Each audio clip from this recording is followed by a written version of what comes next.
talking about One Piece. So we are gonna go for Stan. Of course we are. It's the logical move here. So last time on Molly is simping for Stan, we were basically trying to woo and swoon over him consistently. We're basically trying to get Molly. We're trying to get Molly to get Stan's digits. Okay, that's the goal here. We're gonna get Molly a grunkle boyfriend. Okay. Man, digits or a first date? I'll say a first date because that is the extent that this game will go to. But boy howdy, hopefully we're gonna make some type of connection. All right. We want Milky Yum Yum to succeed. All right. You pass through the living room, and Mabel spots you from her seat at the table. Were you Mabel and I was Dipper? I don't remember. I think you were Mabel. Okay. I think you were Mabel. I think you were Mabel, and I was Dipper, and I was Ford, and you were Stan. Okay. Because we picked you. I picked the one. I was the ones that were more like Ford, and you picked the ones that were more like Stan to voice. That's fair, but also I know I did the voice, but I felt like I give myself a lot of credit last time. Kidding me? Like, I'm sure I'm about to do Mabel, my voice a little pitched up. I mean, that's good. Put a little pizzazz and energy in it. Great. That's why I have ample of that right now. Oh, I just got gifted a bunch of subs. Anyway. Emily09, thank you for the subs. Thank you. So much closer to Baby Shark being free. I love that that's the thing you're excited about. Of course. I mean, obviously I want you to succeed, but like there's also a goal in mind. I want you to have success, but also a month-long torment of horror. Well, no, you get something out of it, and I get something out of it. I get to listen to Baby Shark a bunch of times, and you and all of your riches also. Garnet669, thank you for the follow. Yay. And Red Bull Rehab, thank you for the Twitch Prime sub. All right, let's go. Milky Yum Yum. I was hoping I'd see you. Come on, I want to ask you something. Oh, I think I do remember this. This is gonna be interesting. Mabel points down. I almost said Molly. You did say Molly. I meant Molly. Mabel points down at the table with a raspberry pink colored pencil. Her art supplies scattered across the table, lie across various sheets of paper and with brightly colored doodles and lots of glitter. Oh, do we want to, Kdin, on your stream? Do you want to adjust the avatar so they aren't blocking the text? Yeah. Let me do at least this. Make it small, Kdin. Make it small. Hold on. Small.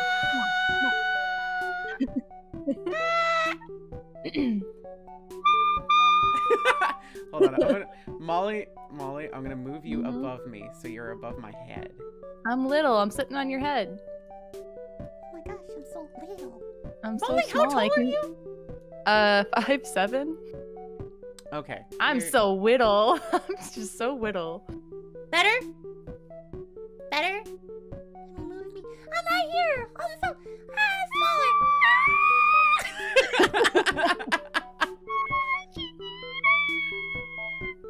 And Anyway. let me actually adjust it on Yayo too.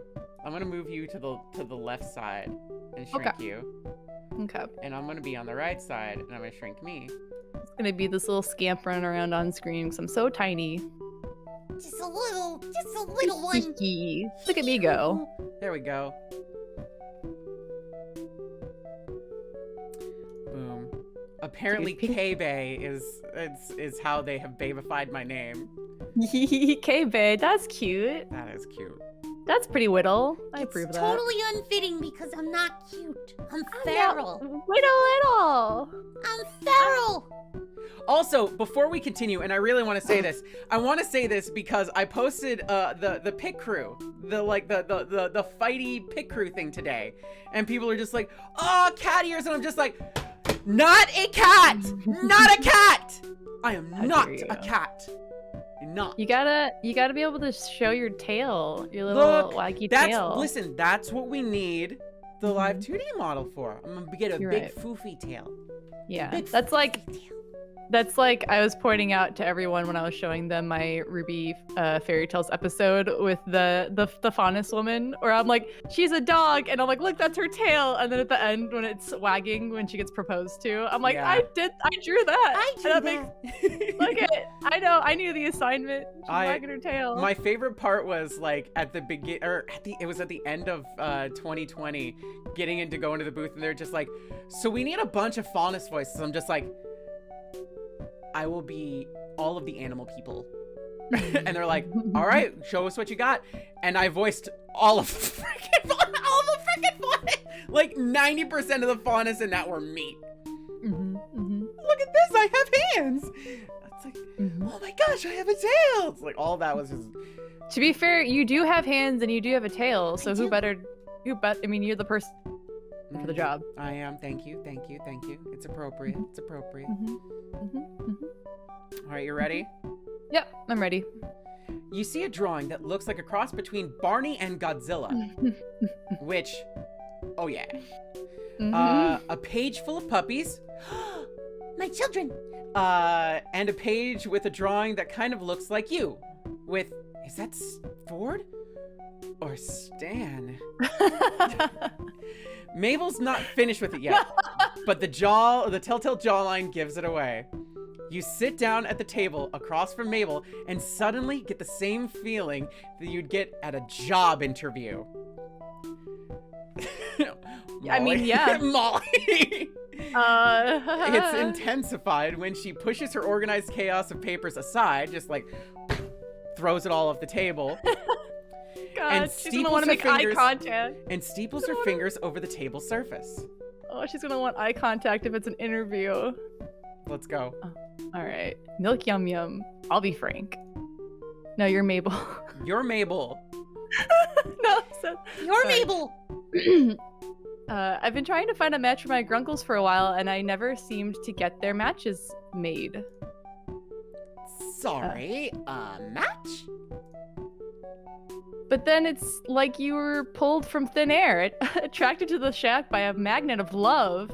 It was a sign, and this week just made the chemistry you share with him obvious. You know who I'm talking about, right? Wow. What's the option? Which option should we go with, Mollicent? Man, if only we played the field. Let's go with door number 1. Seuss, got it. Seuss. Oh man, come on. Heart of gold. Absolutely. Seuss is 100% dateable. That's why out of everybody, Seuss had a girlfriend in the end. Yeah, right? no kidding. Cause Stan's kind of like a shitlord and Ford's a douche nugget. And Seuss is just like he's friend-shaped and squishy and kind. He does his and best. considerate. He's a great dude. He does his best. 100% dateable. I respect, 100%. If I were to choose of the three of them, Seuss is the one I'd pick. That's fair. Molly. Sorry. Exactly. Grunkle Stunk. God, sorry. Grunkle Stan says he's not looking for love anymore, but I think he says that after every rejection. He's a romantic deep down. I can feel it. And you know what they say, even if you're not looking for it, love will find you no matter what. That sounds really threatening, though. That sounds like a threat. It'll find you. Like, what if you're Ace, though? Mabel, please. I know this is a dating sim, but please consider. I mean, you can date when Ace. You just, it's like if you're Arrow, then it, no. Yeah. I'm going to ask you this, Molly. Yeah. Are you a romantic? Yeah. Are you a hopeless romantic or a regular romantic? I'm a realistic romantic. Realistic romantic. Okay. I'm a Victorian romantic. I forgot. Yeah, that checks out. I'm a Victorian romantic. Which I do a lot of the like, my love, my dear, that stuff because I'm What was the tweet with you and Quinn? Oh, it's like walking around with a lesbian at the grocery store. Yeah, it's like walking around with a lesbian. I'll get you whatever you need. It's like I'll get you whatever you need, and it's like Whatever tell your me. heart's desire. It's like tell me whatever you want, and I'll get you everything you need. It's like, all We're in the grocery store. This is how you're talking? It's like walking around with a lesbian Victorian romance novel protagonist. And I'm like, we just need toilet paper, okay? Okay. Does that mean I can get a candy bar? You can get a candy bar. Really? Yes. Well, that's a jump, to say the least. Well, you certainly had enough time to form your opinion of Stan, and it's shifted and changed with every additional minute. First you were just like, my car! And now you're just like, oh, he's fixing my car. You're like, you look kind of hot, though, fixing my car. And then it's like, theft! Burglary! Oh, was that what was the last thing we did? I couldn't remember. Burglary, yeah. We went for the burglary. Man. Ultimate date without even realizing we're on a date. He's got his own fair share of mysteries. And damn it, you're curious. Yeah. There's plenty of potential there. I can see it in your face. You know what would really get this chemistry going? Jar of acid. Mm-hmm. Or talking to him? What? No, I'm thinking something more romantic. Netflix? And chill? Whoa, so fast! Netflix and chill on the same date? You pay for Netflix? Wow, you're already more responsible than Stan. Yeah, first of all, Stan would not pay for Netflix. What he would immediately do, okay? What he would immediately do is find, what's his name? The small pudgy child. Oh, Kdin? Yeah, you find Gideon's login, find the password, and then absolutely just watch all the shit Kdin hates. And then just like, who keeps watching this? It's like, and you just hear screaming this. Anyway. I just imagine Stan stealing his brother Shermie's Netflix information. It's usually in the family, right? It's like you share all your I just imagine have you seen freeloading off Shermie. I know we keep talking about Tumblr memes and everything like that. It's like, it's like the person freeloader. The person who pays for Netflix, the partner. Yeah. Freeloader 1, freeloader 2. Yeah. I've seen that with One Piece, and I keep meaning to send it to you, and I keep forgetting. Some stuff might be spoiler, but it's I think the person who always owns the account is Robin. Yeah, no, that makes sense. Yep. And I think everybody's a freeloader except for Chopper. when it's Robin's account. Chopper's always the non-freeloader. My favorite thing is somebody did that with Ruby. Mm-hmm. And they said, it's like, the person who owns Netflix, and it was Winter. The partner, and it was May.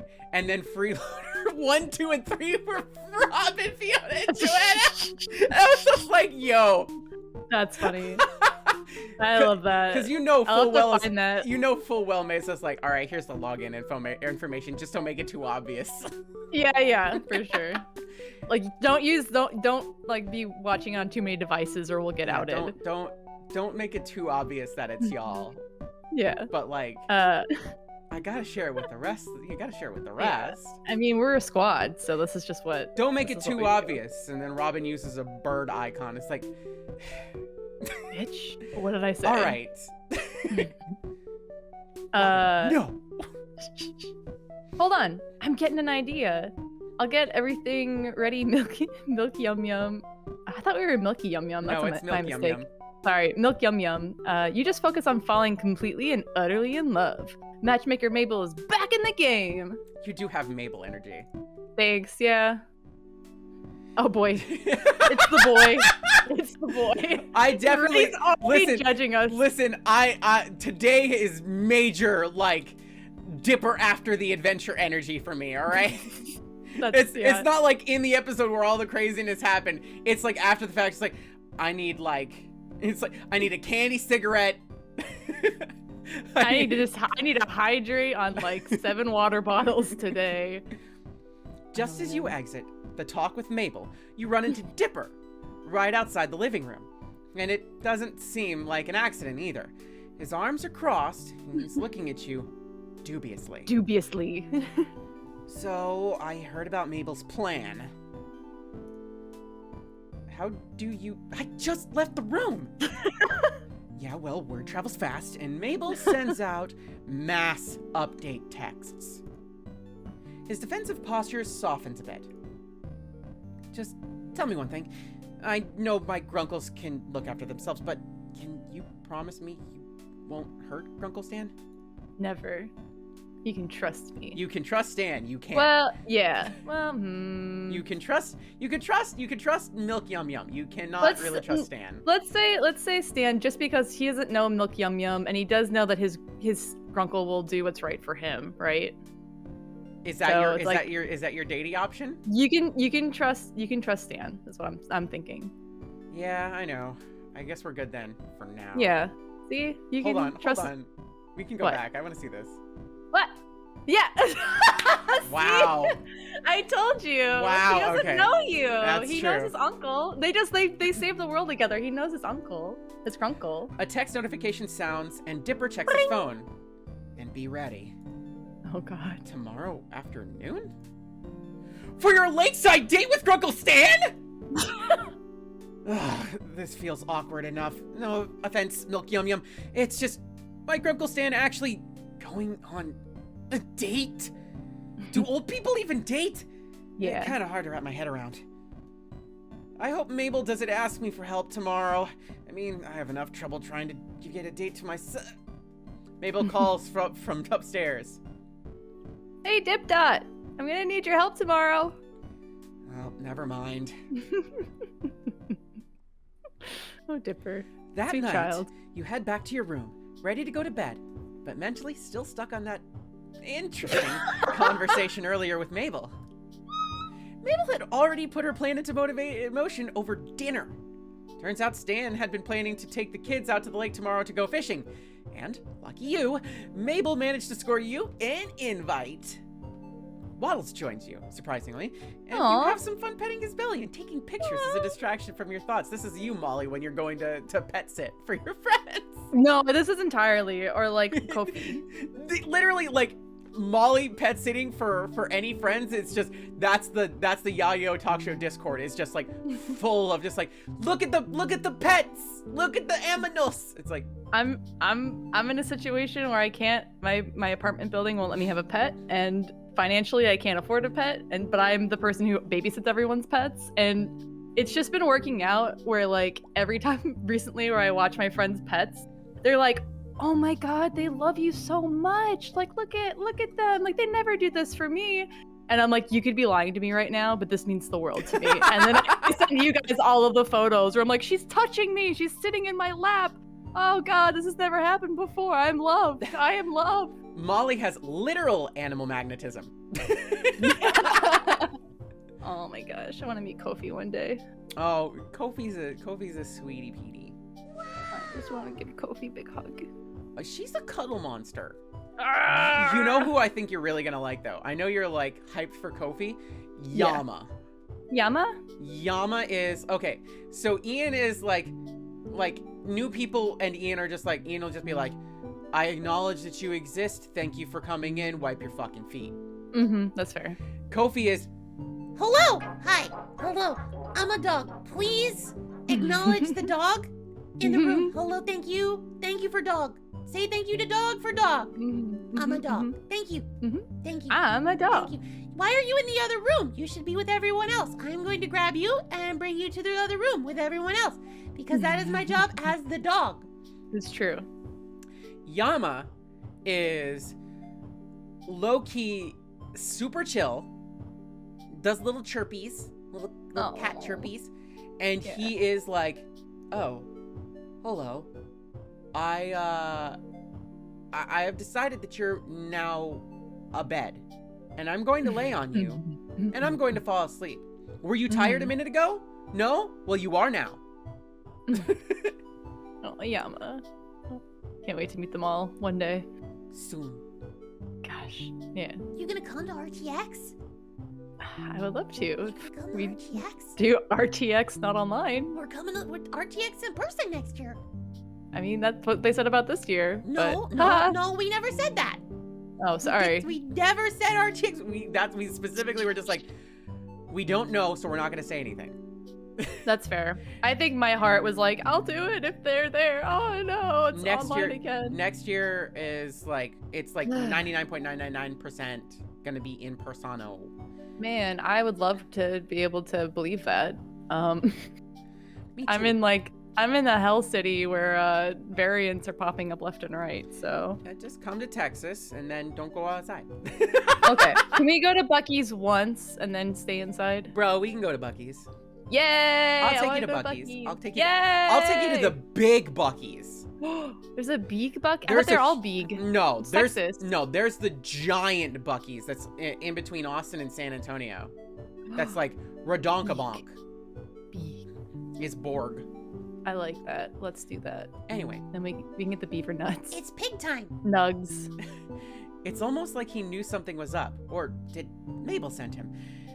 Is he infiltrating your safety zone for intel?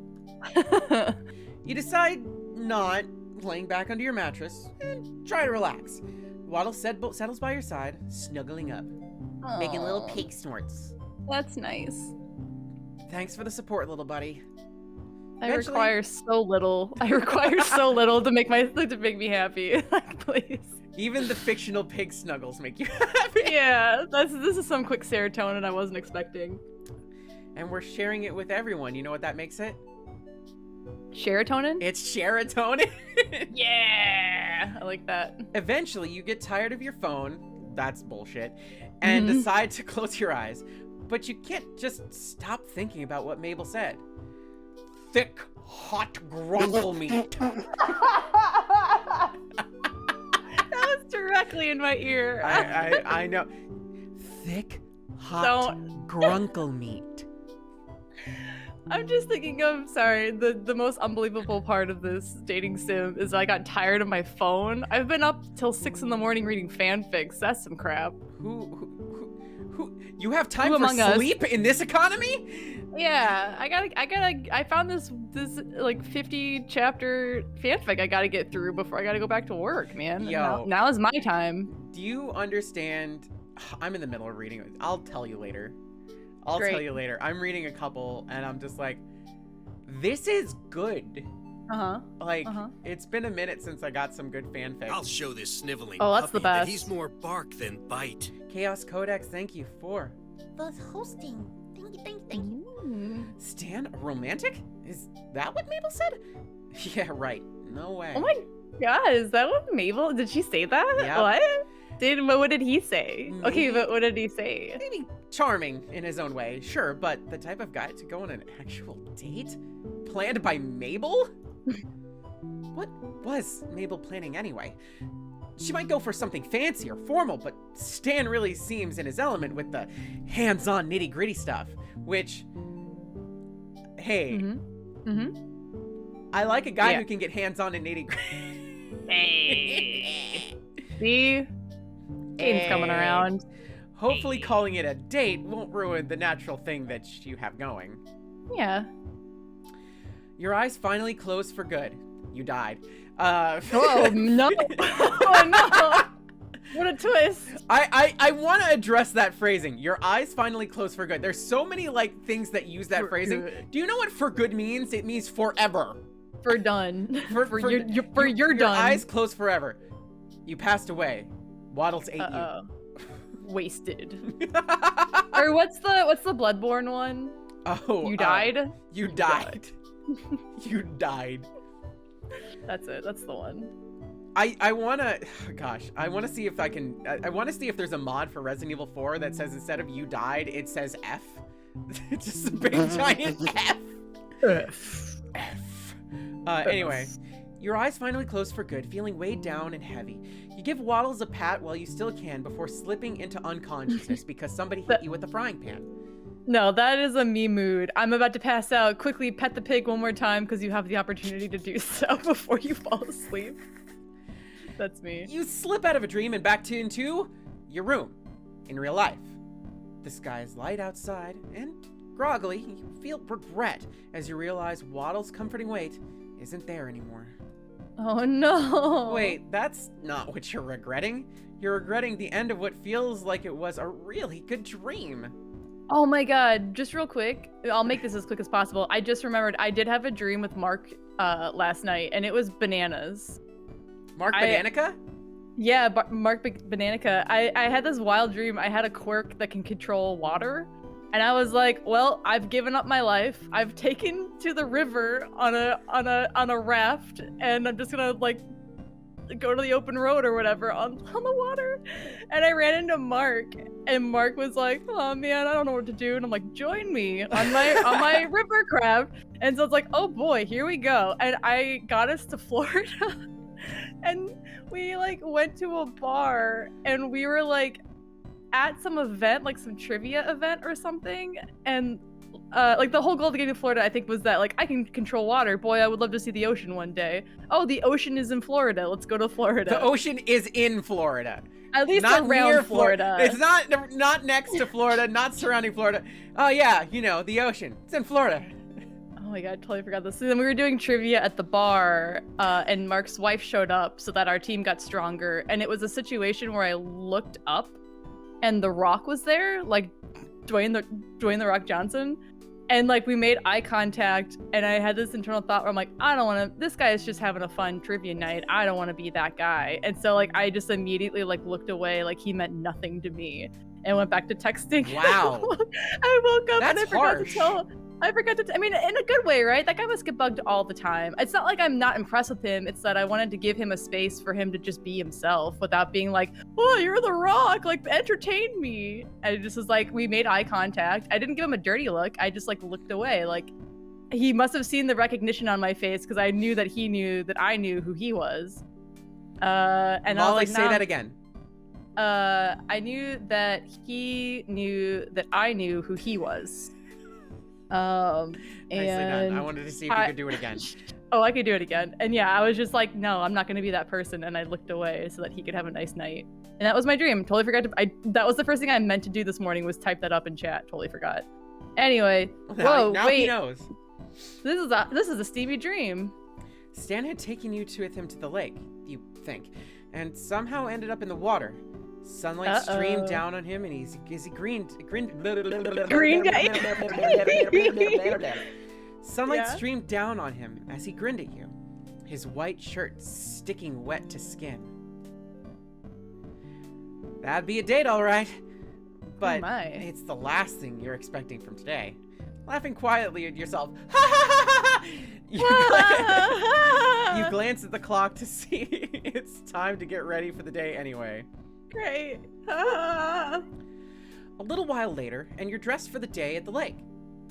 Meaning, dressed for a regular day of summer. Haha. You're not sure what to expect, so you get the casual. That's fair. You would have eaten breakfast with Stan and the kids, but you were barred from the kitchen by Mabel, who was shielding you from a surprise. Instead, you were handed a slice of toast topped with an oddly cheerful sunny side-up egg and waved outside. Whoa, the Ghibli breakfast. Fam, thick toast with a fried egg on it. Parf. Yeah. That's the way they to got do it. They got it right in Castle in the Sky. It's simple, easy, elegant, lovely, delicious. And Ponyo. And I feel like there's one more in there, but I can't think of it right now. Listen, it's a classic for a reason. It's tasty. It's true. It's tasty. Now that Anyway. you're out in the sunlight, you can see that Mabel stuck a smiley face sticker on top of the egg. You peel it off with a shrug and dig in. That is a hard fried egg, by the way. That Aw. you can't stick a sticker to a runny yolk fried egg. So this Well, is what a if hard it egg. was? What if it was on the white part and you had like a? It's on the leaky- top though. It says on the top. Yeah, you know what? You're right. You've got me there. Leaning against the scarlet door of the El Dorado. Oh, El Diablo, excuse me. El Dorado. El Dorado. El Dorado's a good movie. It is a good movie. You stare up at the totem pole outside the shack, thinking about how it both stands out and fits in perfectly with the shack's aesthetic. It's obviously part of the weirdness of the tourist shop, but you're not sure why. It looks pretty well made, even if it's kind of creepy that whatever you move, the eyes at the top seem to follow you. Suddenly, the front door of the house bursts open and a flurry of sequins and glittery hair clips fly out, attached Oh my gosh. to a very excited Mabel. Milky Yum Yum, are you ready? You're not spying any conspiratory nudges or winks, so you think Mabel's dropped the whole date setup thing. And, at least for the moment. For what, fishing? Yeah, aren't you excited? This isn't just regular lake fishing. This is Lake Gravity Falls fishing, okay? Where adventure awaits. Danger is hot on your heels, and the islands shift and move in the corner. Oh, I don't like that. Move in the corner of your eyes. Do you not like that? I'm sorry, the what move? Yeah, see? Are we talking about Scuttlebutt Island? I love telling that one. So we were out on the shore, right? And we saw this giant... That's you, Molly. Oh, great. Hey, you kids better not be... You kids better not be giving Milky Yum Yum that lake monster story again. I can't do this. Stan comes out of the shack with several fishing rods in the crook of his arm, as well as a large tackle box in his right hand. In his other hand are 4 fishing hats with haphazard embroidery on the front of the 2 of them. Aww. A closer look reveals that they are actually names stitched onto the hats reading Mabel and Dippy. Grunkle Stan, you don't have to pretend not to believe us anymore. I swear it really happened. It just rose out of the water and started chasing us. And we had to row back as fast as we could, and it was speaking in creepy monster language, and... What did I say? No more of that monster talk, or you're gonna scare Milk Yum Yum away. Both kids look a little disappointed, but they leave it at that. Stan puts on a smile and drops Dipper and Mabel's respective fishing hats on their heads, and Mabel tugs hers on while running to the car while Dipper follows, exchanging his usual hat for the fishing one. Stan looks out after them, and then turns to face you. Kids love to exaggerate. Pretty sure it wasn't that terrifying. Besides, I've been through worse. You hear that, kids? Only your Grunkle Stan's got the right to complain. I can't, I'm just terrible. You're getting better, you're getting better. Great, thanks. Stan hefts his fishing supplies over to one arm, using the other to dig around in his pocket for the car keys. He tosses the rods, hats, and tackle box inside. Mabel's hand darts in before Stan can close the trunk, grabbing a hat. Before you can tell what it says, it's shoved into your hands, and you smooth out the fabric to read, Milk Yum Yum. I hate that it says Stan Milk Yum. groans. I hate that it says Milk Yum Yum. This is the moment I actually regret naming our character Milk Yum Yum. Go for it, man. Molly. Mabel, I thought, I told you I wasn't gonna give it to them. But you worked so hard stitching it this morning. You even got the letters in, the right way on. Wait, you even got the letters the right way on. Mostly. Mabel gets in the back seat next to Dipper, leaving you two to look at the hat more closely. The sewing is a little messy, and one of the letters is backwards, but Stan clearly put some amount of care into it. Aww.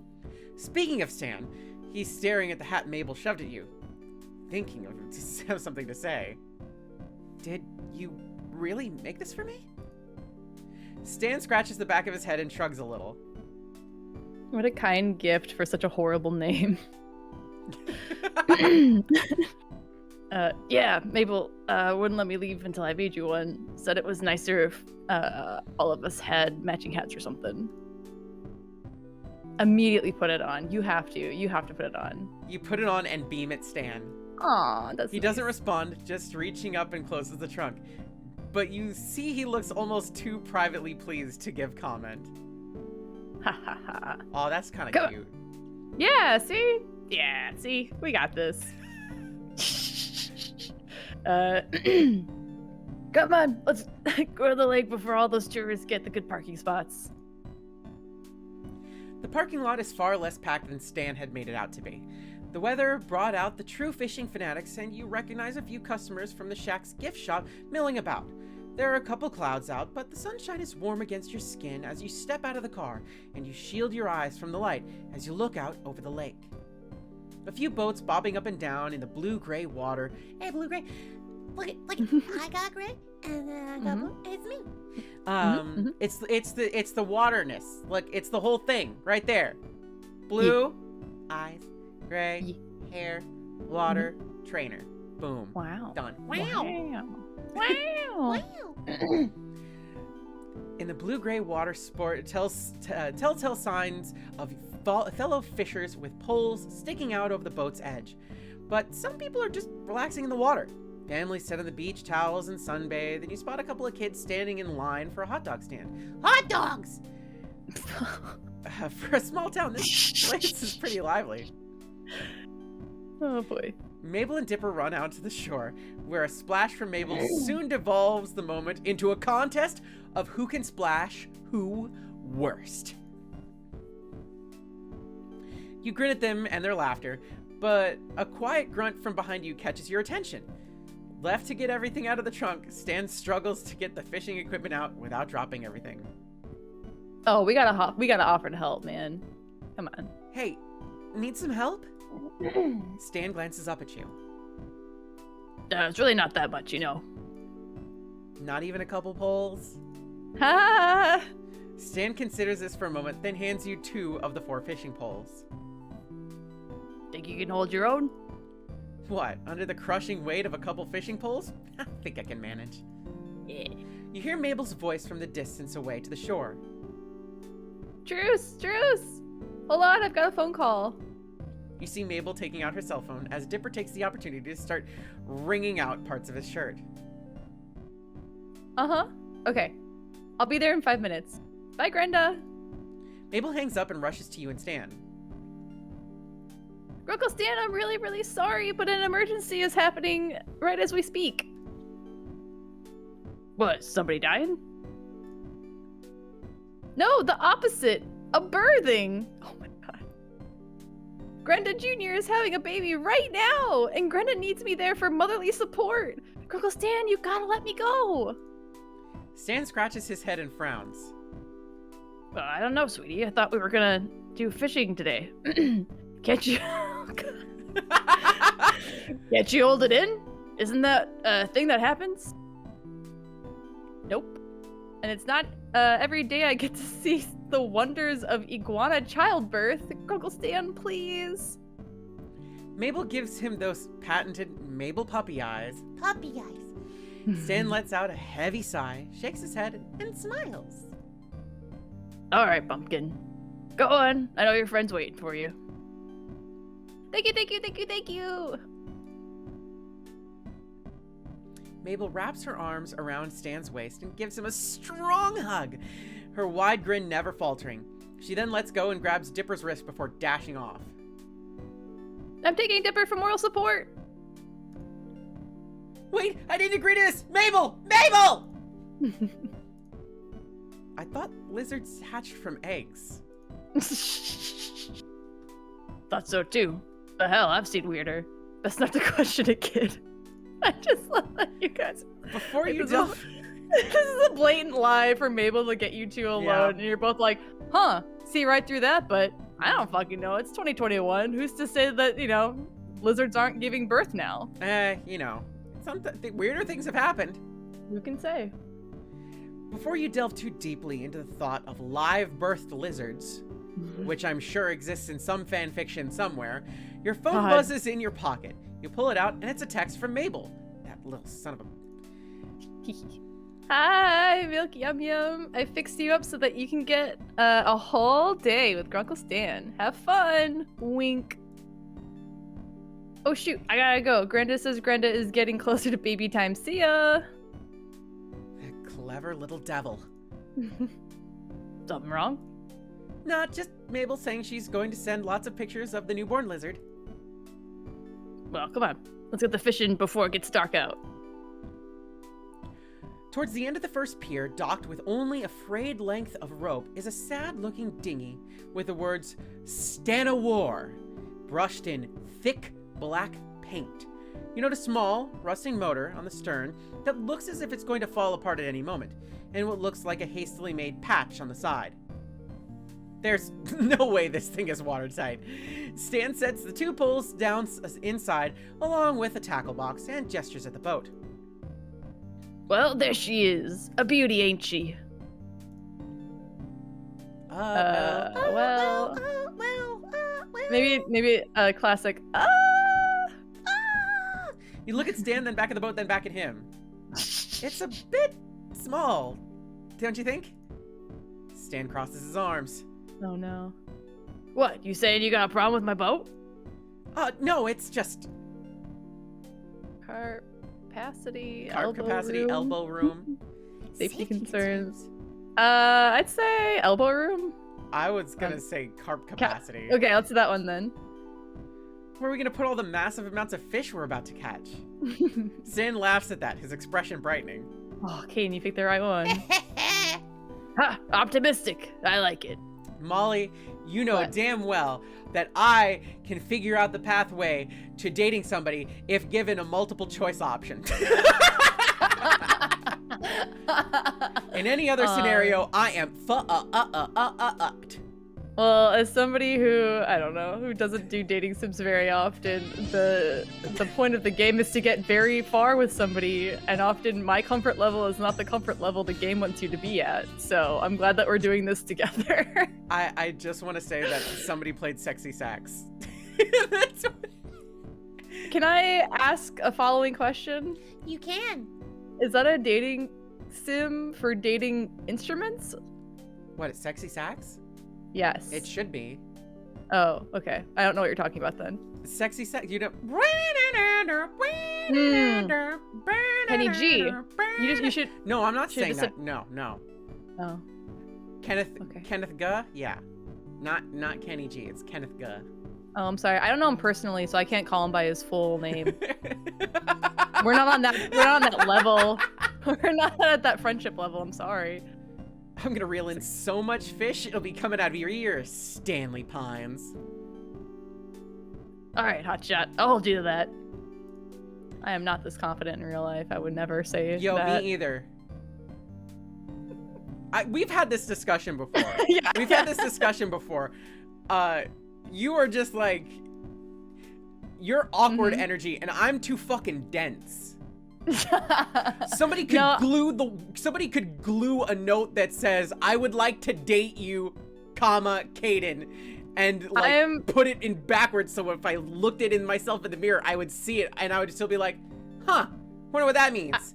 I was thinking about this yesterday, actually. I'm actually super dense until I finally pick up that they're interested, and then it gets awkward. Like, I was just thinking about last night when I was in, I think, my freshman year of college. I went to go see a movie with somebody from high school. Like, I was just in town, and they asked if I wanted to go see Up, and I was like, yeah, I want to go see Up. That sounds like fun.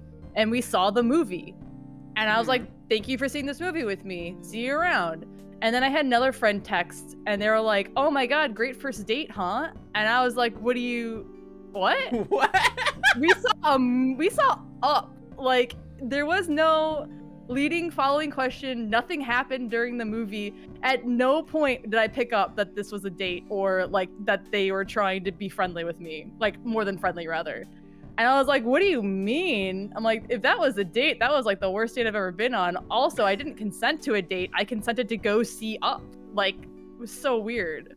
Molly, have I told you about the goth in the library? I don't think so. I think I would remember that as like that's a good like leading that's a good lead up to a story I think I would have remembered. So I actually don't know if I told this on stream. Can I tell this? Can I?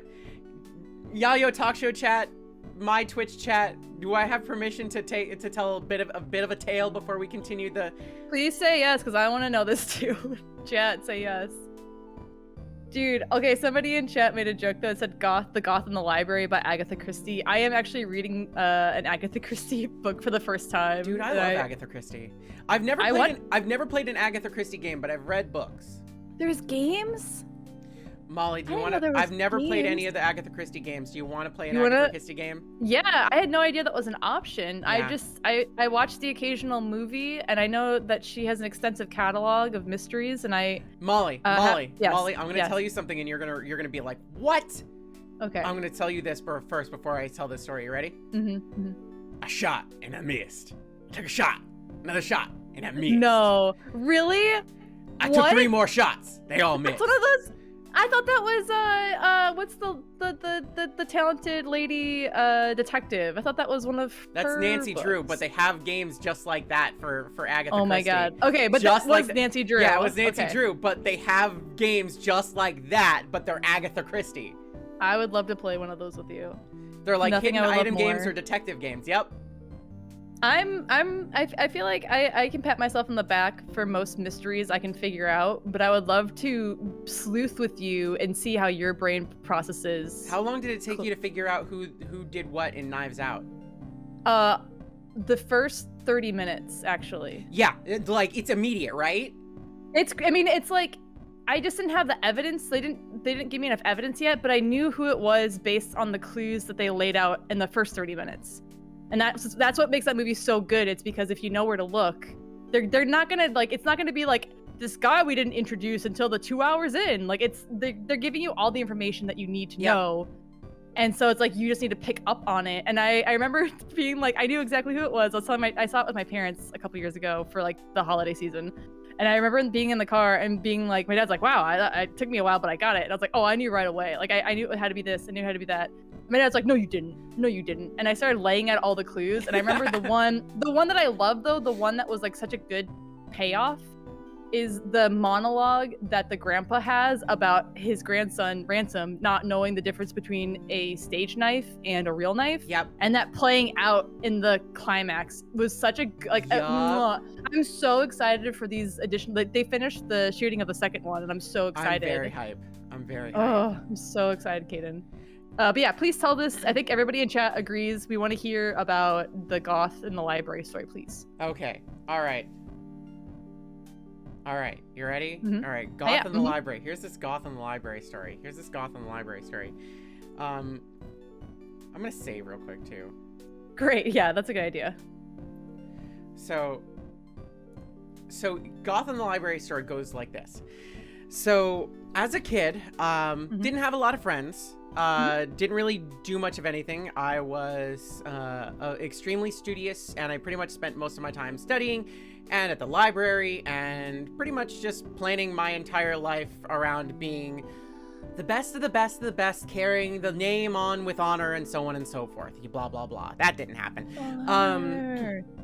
So I'd spend a lot of time at the library. I'd spend probably way too much time at the library because I didn't like spending it at home. So I'd go to the library and I'd just like hunker down. The people at the library knew who I was, and like they knew me by name. They knew to save like certain books for me, and it was great. Oh, it was great. nice. Yeah, it's like, yeah. I mean, leave it to me to make friends with the librarians, right?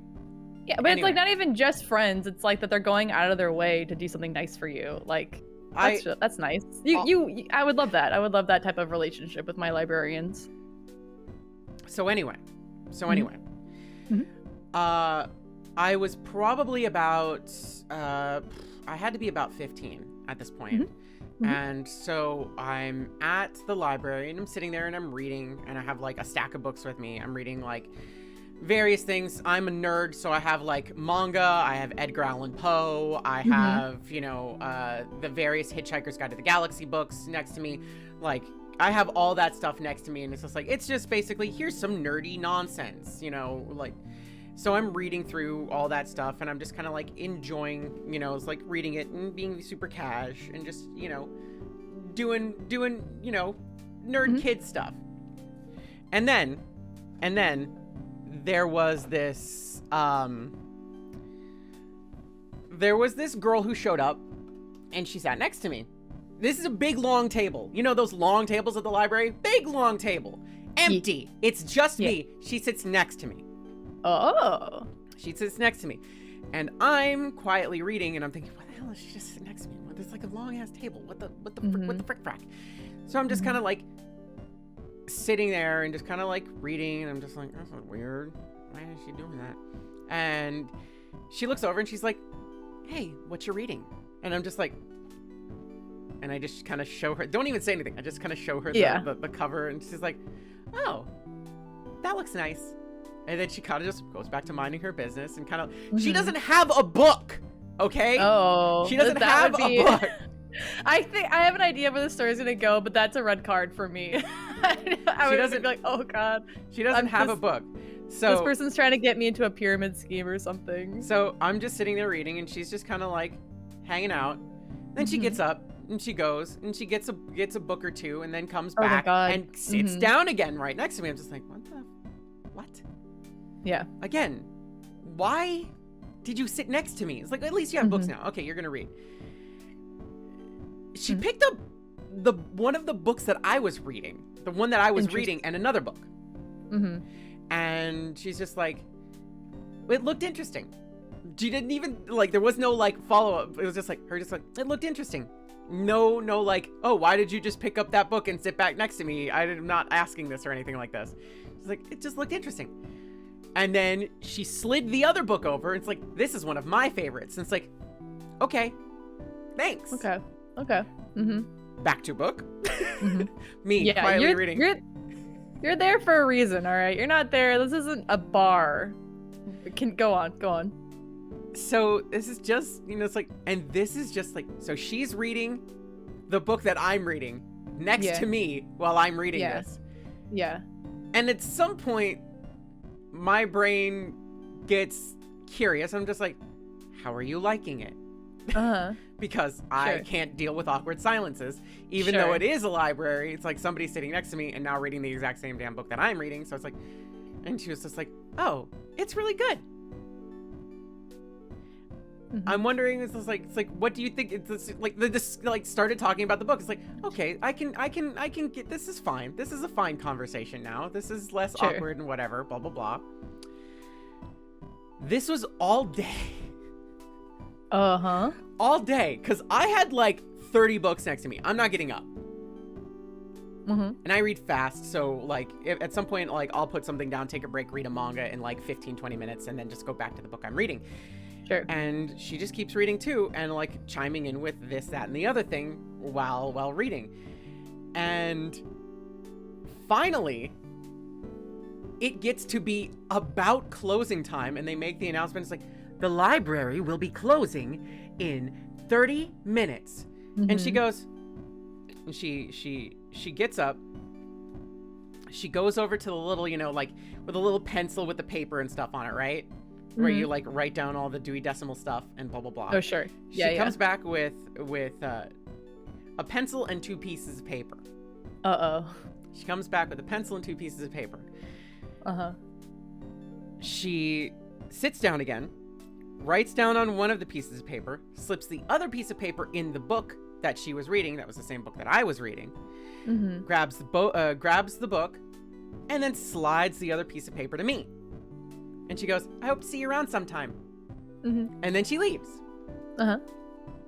And I look at it and I'm just like, why did she give me a phone number?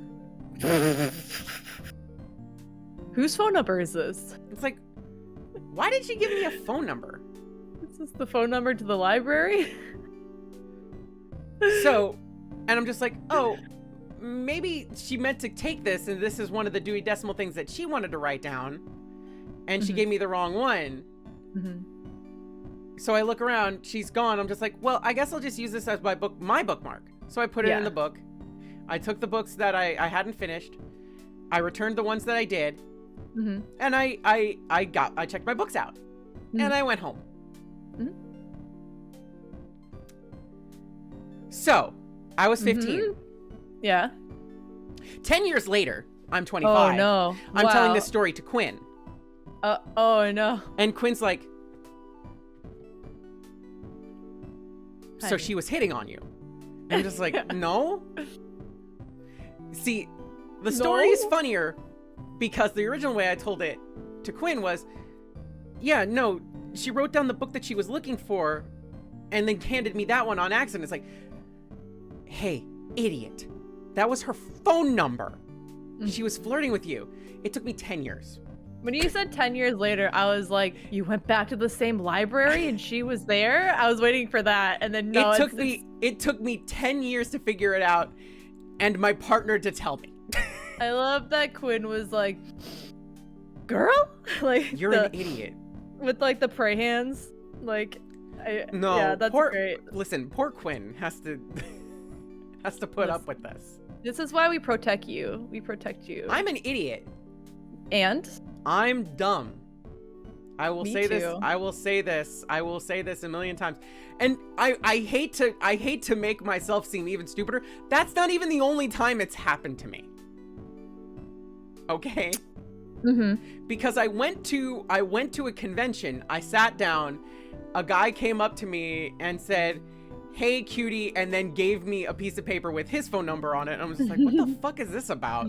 I came home from frickin' PAX, and Quinn's like, how can you be this stupid? Nobody is this stupid. You can't possibly be this dumb. This is why, Kate, this is why the two of us are tag teaming this dating sim. Listen, if it's a 'Cause game, between the two there's of us- options. There's options, and it's fiction, and I can look. Oh, I can literally read into the situation. Okay, I can read into it. Okay, literally read into it. Yeah. Anyway, I love that. That's a good story. I mean, it's like that's such a red flag for me though, because I'm like, in my head it's like, I mean, sure, I don't know. I'm just so tired of dealing with just random people, especially in like the last 5 years when I didn't think when I realized that not everyone in this country thinks the same way I do. trust me, I resonate. And it exhausts me, so I would just prefer not to talk to anyone ever, and especially during this pandemic. Please do not approach me. Do not perceive me. Do not perceive me. I identify as a threat. I will scream. The alarm will sound if you approach. But it's just like the library is so sacred to me. I will never go to the library with a friend because I'm there for me. I'm there for the quiet. I'm there to get things that I want to read and do on my own time. If I'm with somebody, I will not bring my book. Like my phone is hardly in play when I'm hanging with friends because I'm focused on the time we're spending together, not what's on my phone. And the fact that like a giant table, like the only thing, my first two thoughts were, somebody is bothering this girl. And she is using you as a way to seem like, she's with somebody so that someone won't creep on them. Yep. Or college, where you need somebody to look after your backpack while you go to the bathroom or something. Yeah. So you just, it's like, that's my first two things. The fact that this was a dating situation or a flirting situation immediately makes me so sweaty because I'm just like, this is not gonna happen. I mean, you seem very nice, but this is not gonna happen. And I'm just trying to read. She was very nice. And she was trying. Like, she was this like thick goth girl, and I'm just like, oh damn. Yeah, I was just like, what? Very flattering, but it's like in my head, I'm like, I am trying to read Percy Jackson in quiet, and now I feel pressured because I am not the fastest reader, and now you are reading the same book, and I'm overthinking how fast I'm reading, and if you're reading it, and I don't know why you picked the book up. Like, are you playing mind games with me? I don't understand. Are you threatening me? Is this a threat? Should I leave? I'm gonna leave. I'm gonna get out of here. But like really well handled on her part. Like, sure, it's like you didn't get the situation, but still like she could have been more aggressive and that would have been uncomfortable, but she went about it like really politely. She got the book and she got her own book and you started a conversation, so like you were reciprocating and this and that. Yep. Crazy though. I love that Quinn was like, yeah. Yep. Now mind you, at the time, like definitely like thinking back on it, it's like, why in the world would this thick goth girl like approach me? I was like full on super egg mode, super baggy pants, really oversized hoodie. I had my super long hair that I like always had in this like loose ponytail, and I kind of always just like this was like me pre-glasses too, because I didn't get glasses till I was 16, so I like, I just kind of looked very just like, like, and I'd always like try to like shrink myself down, so I was like, please do not perceive me, I'm reading a book. Aww. So I'm just like maybe she was into that. Maybe oversized clothes and this like full on egg attire, like early egg attire. Maybe she was into that mousy egg look, maybe that was what she was into.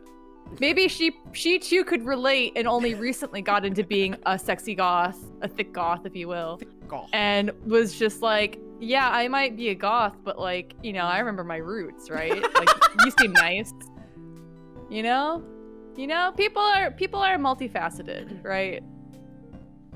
Anyway, I love that story. That's an excellent story. Kdin, you and I are the same person. It's wild when I find something new that we are the same person about. Yeah. I love that. All right. What are we doing? Yeah. Back to finding Molly a date with Grunkle Stan. Yes, please help me. I need help. Stan climbs down into the boat first, then offers you his hand to steady yourself as you follow him down. The boat wobbles a little, swaying dangerously away from your body, but Stan's firm grip. Is firm. His grip is firm. Mm-hmm. Firmly grasp it. It's in my hand. Stop! It's in my ear. Firmly grasp it. I hate it. And you're able to get into the boat without incident. Please don't ASMR me. Firmly grasp it. Oh my god. Whoa there, careful now. We don't want you getting wet before. Oh god, stop! No, you let me say. Oh there, careful now. When you want you getting wet before we've even started.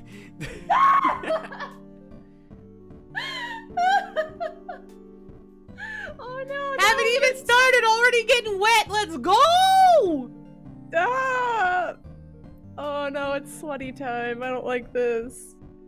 All right, let's go. Unless you're gonna make me say it. Okay, great. No, you go ahead. You can go. Yep, thank you.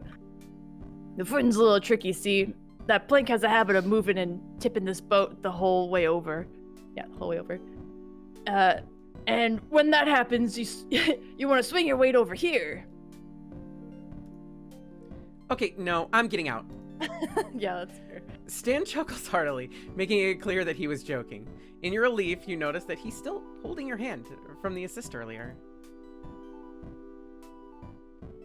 Oh, sorry. You're just. I know where your eyes are, Molly. Stop! I know where your eyes are, Molly. Stop. I'm just messing with you. Don't worry. You're not gonna get wet toots. Wow. You're in good hands. I tripped on the toots part. That seems like a detriment to the situation, Stan. Whatever. Nah. Go for it. This is and this isn't the only fishing vessel I own. The other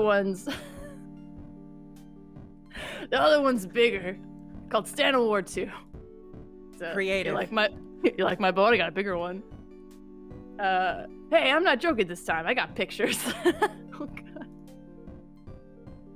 Hold on. And you, quit standing. Take a seat. Don't want to lose your balance. You sit and watch as Stan digs out his wallet and opens it. It's full of photos that several come free, fluttering down onto the floor of the boat. As you pick them up, you see that they're pictures of Seuss, the kids, Aww. and a teenager you've been told is Wendy. Oh, that's nice. This is the Kdin and Molly 2. Stan hands you an unfolded photo. By gods, the Kdin and Molly 2 is huge!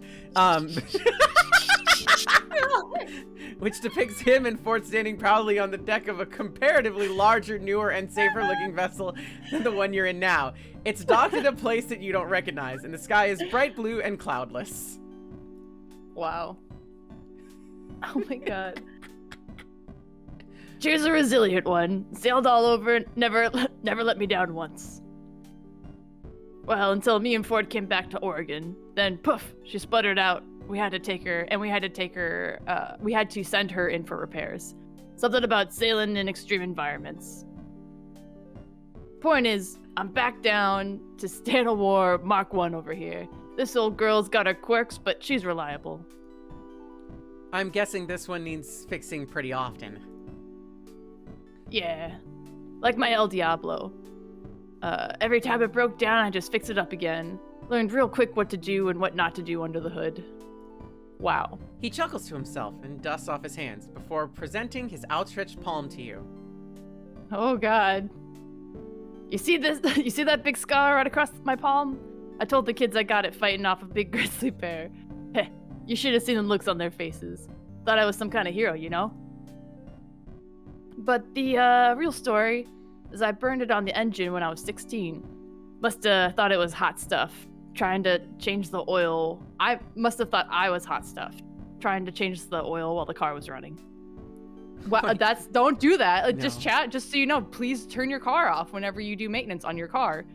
Don't have your car running when you get gas either. Please don't do that. Oh my God, were you all right? Must have been so painful. My pops called me an idiot for thinking the engine wasn't hot, but my ma cleaned me up in the end.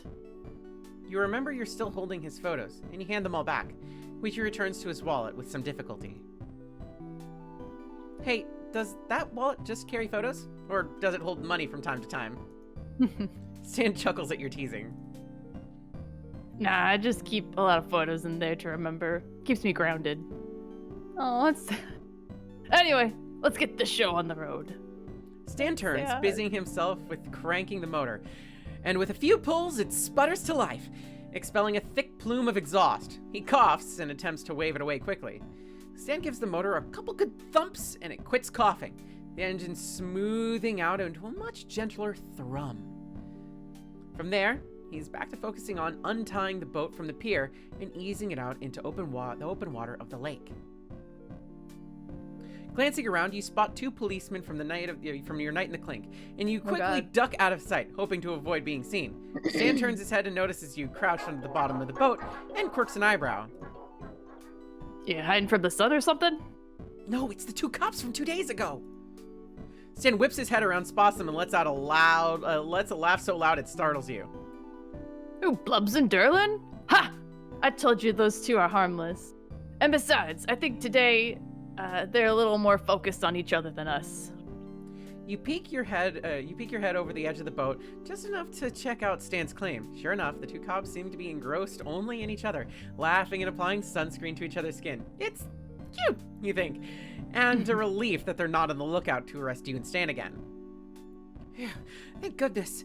That cell was way too cold to go back to. Stan gives you a nod of agreement, opening the tackle box. There's a bunch of colorful lures inside, a few hooks, and some spare string for the poles. He motions for you to hand him your pole, and within moments, he's got a hook tied to the end of your line. You a live bait or a lure kind of person? Do you have a preference? Me? Live lover or lure lover? I've always used, I'm sorry to everybody in chat. When my dad's taken me fishing, we've always done bait. Shark bait, ooh ha ha? Yeah. Steve Dave 215, thank you for the follow, by the way. Welcome to being here in Darwin. Welcome. Welcome. Live lover, unless you have a preference. I'm fine. I use spam, by the way. Oh. Fish like it is salty. Well, everybody likes spam, and they should. I don't. Really? Even with rice? I can't. Okay. You know what? I respect that. I think it's tasty. Gotcha. I'm a lure man myself. Nope. But I bet. Go back. Okay. What? Why? Oh, he says it. Okay. All right. I was like, we gotta go back and pick the one he likes. So if you say live, he says lure, and if you say lure, he says live. Yeah, you're right. You're right. But I bet I can swing you over to my side in no time. Heh. Ha. Stan picks out a piece of live bait from the tackle box and attaches it to the end of your line. Then Can hands I- you back your pole. Can I just say really quick, this situation is my nightmare. We're out in the middle of a lake, and I can't escape. It's like, I have this thing where, like, if you want to have a serious conversation with me, you have to give me the ability to walk away. And it's like, you can't have a serious conversation with me in a car because I can't jump out of a moving vehicle. Yeah. This is like another situation where I'm like, I really have to consent to being out on this boat for us to be out on this boat. Like, this is like Molly, can I ask you a question? Sure. So when you walk away, Mm-hmm. do you hear me say, "Oh baby, Yeah. don't I go"? do hear you. I do hear you say that, but I mean, that should be a great example of why I've left the conversation. Because clearly I wasn't on the same page, and I'm like, I need to leave this. This is awkward. I gotta get out of the situation. I'm so sorry. I don't feel the same way. Unless it's like, ooh, baby, don't go. You dropped your wallet. Like in parentheses, you dropped your wallet. It's just simple and clean is the way that you're making me feel tonight, Molly. Oh well, that's fine. But in a platonic way. In a platonic way. Yeah, simple and clean, because we're washing Okay. our hands and practicing safe social distancing measures. Yeah, okay, great. It's the panini. It is the panini. That's why I was walking away. I Yeah, realized exactly. we weren't 6 feet We apart. weren't 6 feet apart. Yep. Yeah, that checks out. Mhm. So yeah, I did hear you say, and I was like, yeah, hang on, I'm just I thought going you 6 were. feet away. I thought you were leaving, and you were just like, no. I'm like, okay, good. We're just being simple and clean. Okay, cool, great. Yeah, Right. I'm getting a soda. I'll be right back. Okay, great. Okay, Just good. so we're all clear on the situation. Oh, woo! Oh my goodness. So when Oh are my you gonna goodness. do more of the Kingdom Oh, Hearts God. podcast?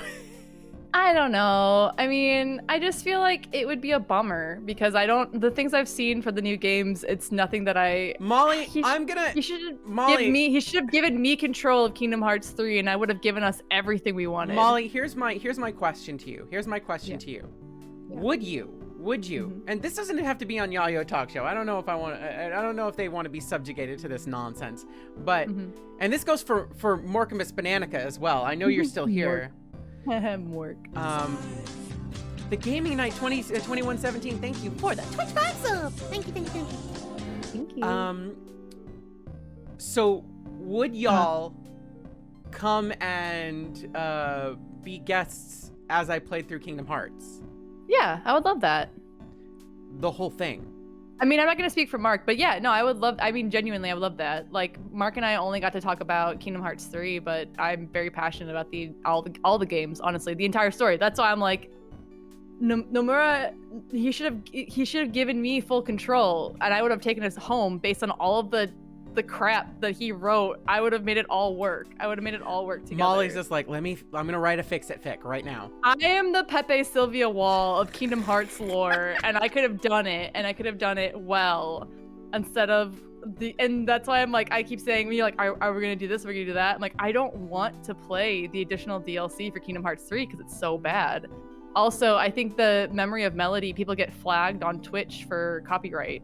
See, what you do is you mute the game, Mm-hmm. and then you sing the song yourself poorly. Oh, great. That's how you Great. fix it. But I can't sing poorly, Kdin. I'm always You're always on pitch key. perfect. I'm always, oh man, I'm getting flagged left and right all the time. Man, you didn't know this about me, did you? Yeah, no. Disney's music department literally follows Molly around, throwing red cards at Molly. He's like, no, do you know- DMCA this person in real life. You realize how many times my apartment door has been broken into by a SWAT team of Disney lawyers? You don't even know. Instead of open up, this is the FBI. It's like, open up, this is Disney. On the ground, it's Disney. It's the mouse. On the ground. Hurry up, get on the ground. Get on the ground. Get on the ground. Hand over your money. Hand over your money and your childhood. You know what you did. Yo. I can't believe you streamed the last half of a movie on a different service other than Disney Plus. Oh man. You're can under you believe- arrest You're by the under Disney cops. God, this is. Oh boy. This is the Disney police force. Open up. This is too real. I don't like this. I don't like this. This is way too real. I don't like this at all. Anyway, Kdin, I would love to watch you play Kingdom Hearts, and then you guys are just forced to listen to me talk about the things I want to talk about for Kingdom Hearts. Much like my previous roommate, who in a moment of like rushing to get things done on his lunch break before he was about to do an interview, I followed him around eating a banana and being like, I'm gonna talk about Namine now. Here's why Namine is the best character. No, Xeon.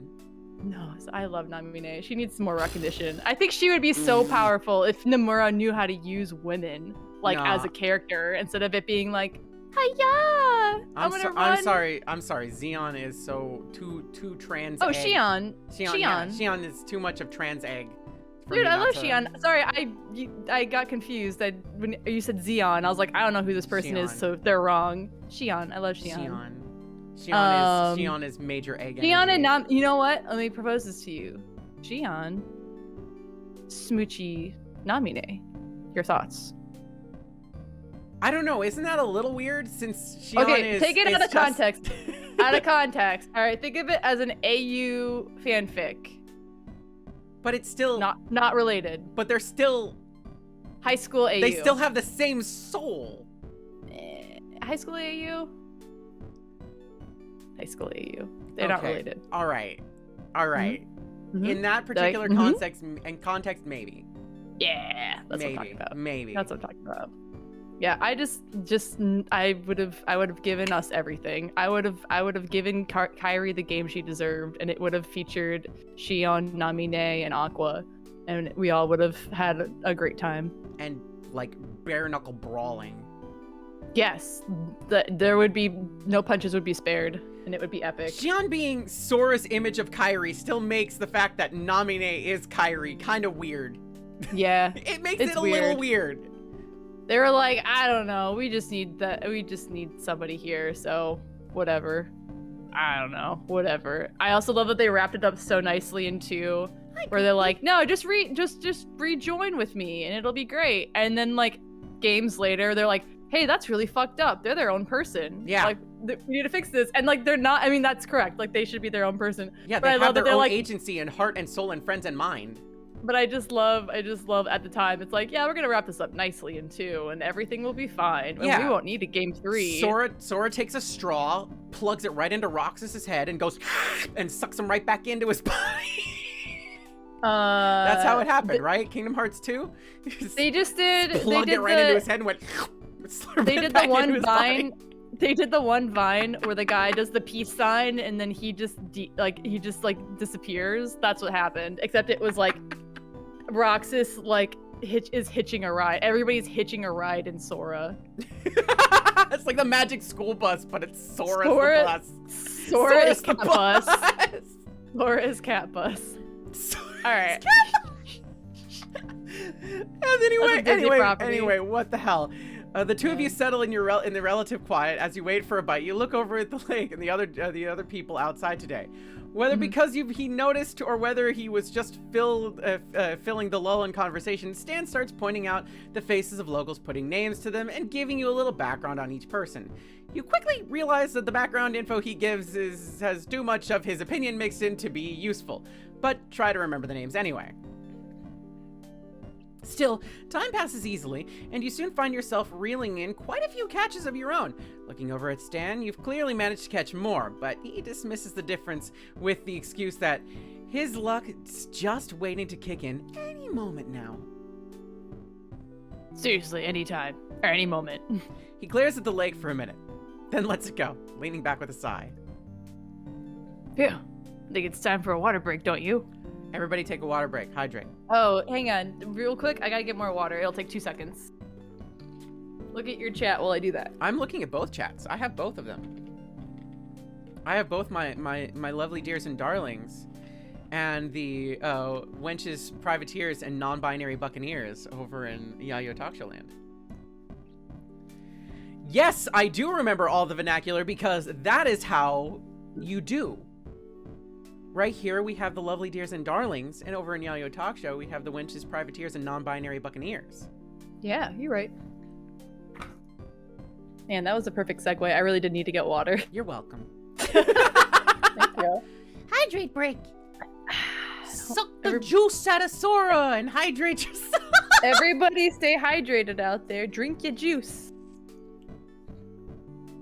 Get your juice here.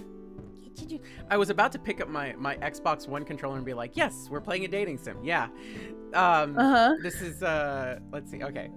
Trying to distract me so you'll gain the advantage. If you faint out here, it's not gonna be on me, kid. You want a bottle or not? Okay. Toss me one, would you? Stan leans down and digs around to the bottom of the boat towards the bow and comes away with 2 bottles of water. Wet with condensation. Hold on. No. Wet with condensation. No! Stop. You're very talented, but stop. I did that to Miles during Extra Life once during reading saucy fanfics, and he's just like, it's like really good, but also But how inebriated was he at that point? Relatively. Miles be wildin' during those. Miles do be wildin'. Yeah. I miss that boy. He's a good boy. Yeah, he's a good boy. He smiles and tosses you the bottle, and you catch it, twisting off the cap and taking a graceful sip by going because you haven't taken a sip of water in the last 3 hours. Until Yeah. now, you hadn't realized just how thirsty you actually were. Oh, no, I'm very aware of how thirsty I am at all times. Hold on. I bonked Molly. What do you mean you bonked I me? bonked you. What do you mean? Oh, you horny bonked me? I'm horny bonking you. Aw, heck. Thank In front of the class, no. Oh yeah, this is Kdin reading spicy things. This is a good Yeah. time. Thank you, Wisp. This is a good time to mention that yes, I narrated a book called The Companion by E.E. Ottoman, and you can go and pick it up right now. It's a polyamorous romance novel between 3 different trans protagonists. I'm spicy. I'm so excited to listen to this. I really am making myself wait until I'm at the airport though, and it's killing me. I have like only so much time to wait, but Molly, I'm just I'm gonna so ready. I'm gonna spoil one thing for you. Oh. I'm gonna spoil one thing for you. I have to say, I had to sensually say the word cock several times. All right? All right? No. All right? Well, okay. I think. Oh no, it's a 4-hour book though. I will get through it at the airport. You will. Heck. Oh man, I hope everybody on the plane's ready for me to be just sweating. Oh jeez. There's lots of sensual words like breasts and cock. God damn. You're not reading a book ASMR. You're not like, and his wet cock. It's hard, throbbing mind. You have to be semi-professional for that. So I think I can get through it. You But if you don't hear it. Listen, I have all the outtakes. Oh.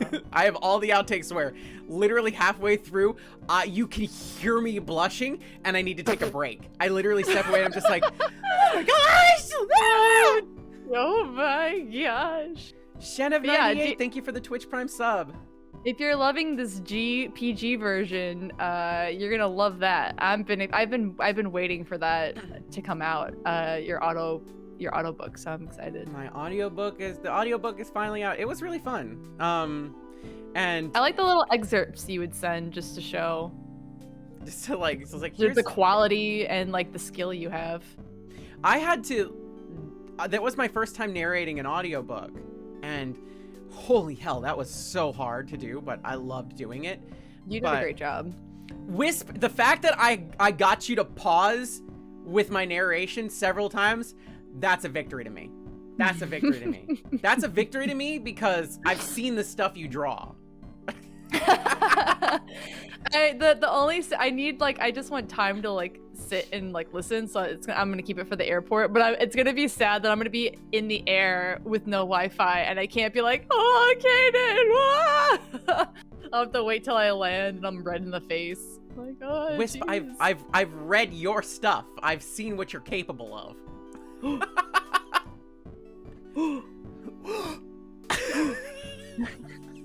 Pikachu shock. Shock Pikachu. Pika? Pikachu. Give me your best All right. Pikachu, Molly. Oh god, no, I'm gonna do it wrong in the first go. It's like, You can give me a 3 pass. okay. Pika, Pika, Pika. Whenever Pikachu does the like in the Moving English on. dub. Yeah, I think I could do that at least. Pikachu. Pika. Pika? I Suge? love. Listen, I say Suge? Yeah. All right, ready? Taking notes from Madeline. Floor time now. Uh-oh. Context will be made sense later for anybody who listens to the audiobook.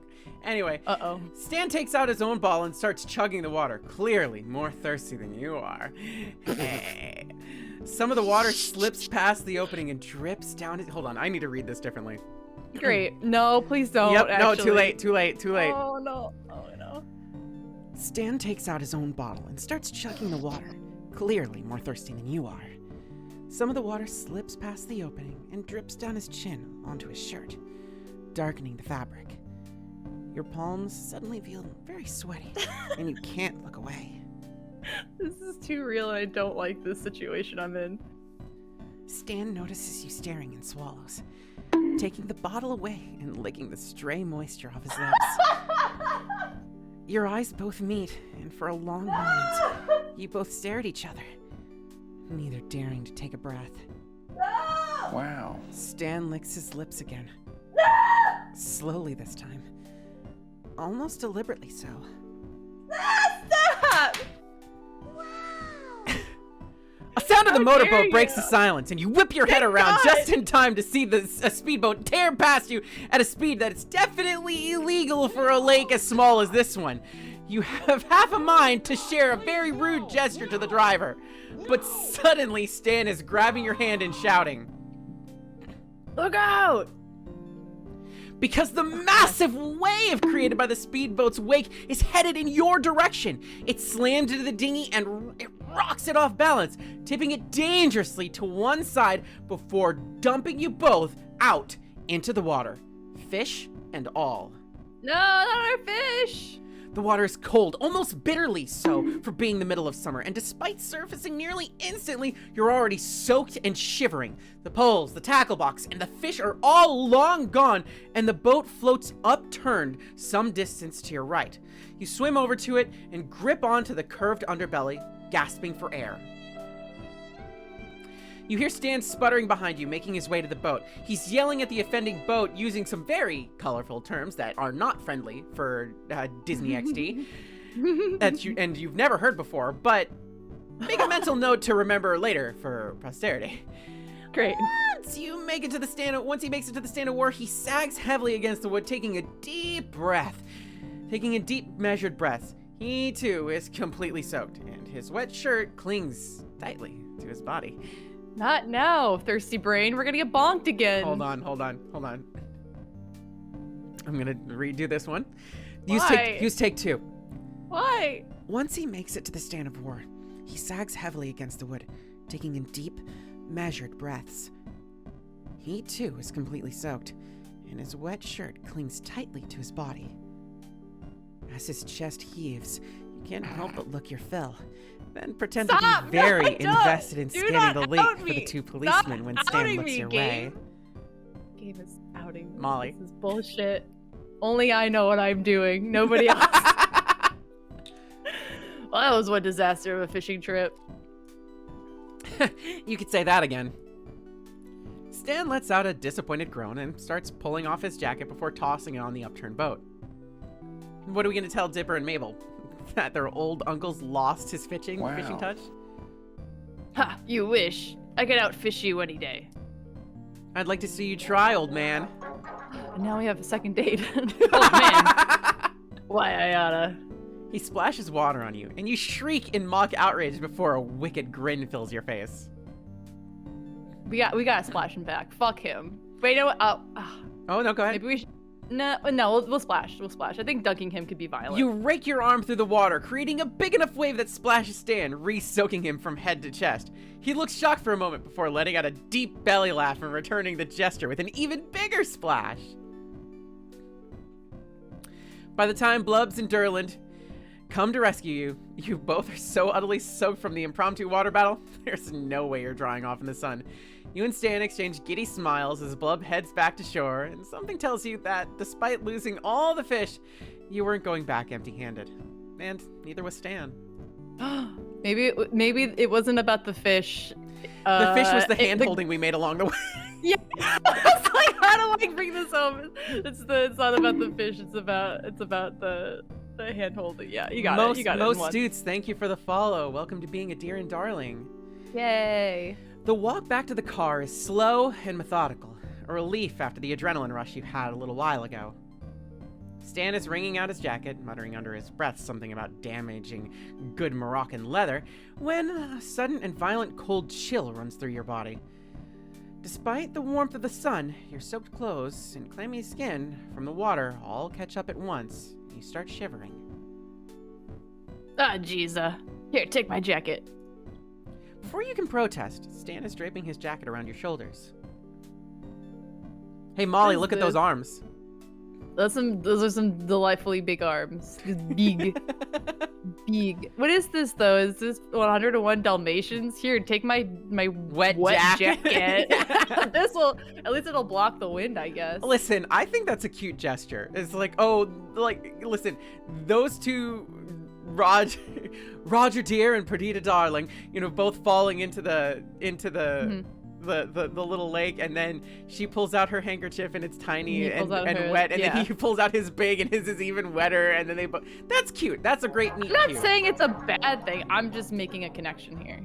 It's true. Thank you. Chris XC, thank you for the follow. Welcome to being in here, darling. Welcome, welcome, welcome, welcome, welcome, welcome, welcome, welcome, welcome, welcome, welcome. Ow! Oh! Ow! It's damp, but you're immediately surrounded by a sense of warmth, and your chills subside just a little bit. Somehow, despite having taken a dunk in the lake along with the rest of him, the jacket smells good. It's got a faint woodsy smell to it and a hint of smokiness. It takes everything in you not to bury your nose into the thick of it. Wow! Holy moly! What do you mean the thick of it? Game, calm yourself. Hey, no, we need a bong for this game. This game is getting too horny. No. Yeah, cool it, man. Cool it. It takes... while you're busy taking in the jacket, Stan hops into the driver's seat and has the El Diablo cranked and running in a flash. You need a ride back?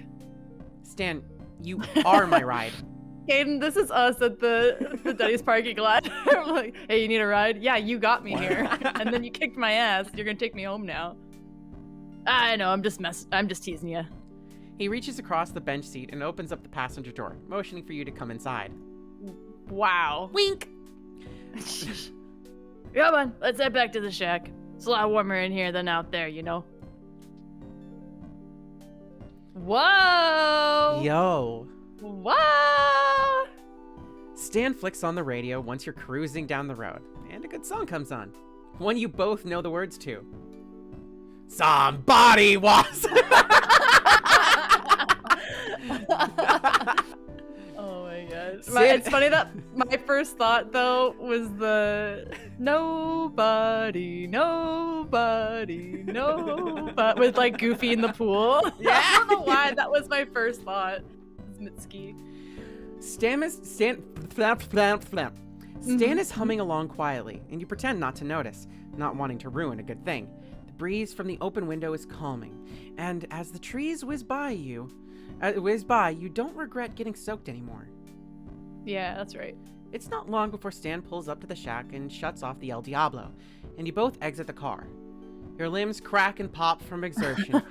And, please, stop exposing me, please. And only now do you realize just how exhausted you feel from today's adventure. Man, you'd kill for a nice, warm, dry bed right now. Hey. God, milk yum yum. Hey, milk yum yum, I got a nice warm bed if you want to share. Stop! Stan halts for a moment and scratches the back of his head nervously. He's looking at the ground, shuffling his feet back and forth, trying to find the right words to say. I feel kind of bad about getting you all soaked today. I promise. Please, don't apologize. I promise you'll be in good hands. And everything went right to hell in a handbasket, didn't it? Listen, if you're apologizing for making somebody wet, you're apologizing for the wrong thing. Moving on. Hey, ayo. Stan, it's fine, really. Do you like campfires? What? I asked if you like campfires. Yeah, I like campfires. Yeah, I like campfires, right? Yeah. Great. Hold on, I'll be back in just a few minutes. You're left confused and standing in the backyard of the shack as Stan dashes inside, slamming the door shut as he goes. The chill breeze whips through the trees and you shiver. Despite Stan's jacket, you're still a little damp.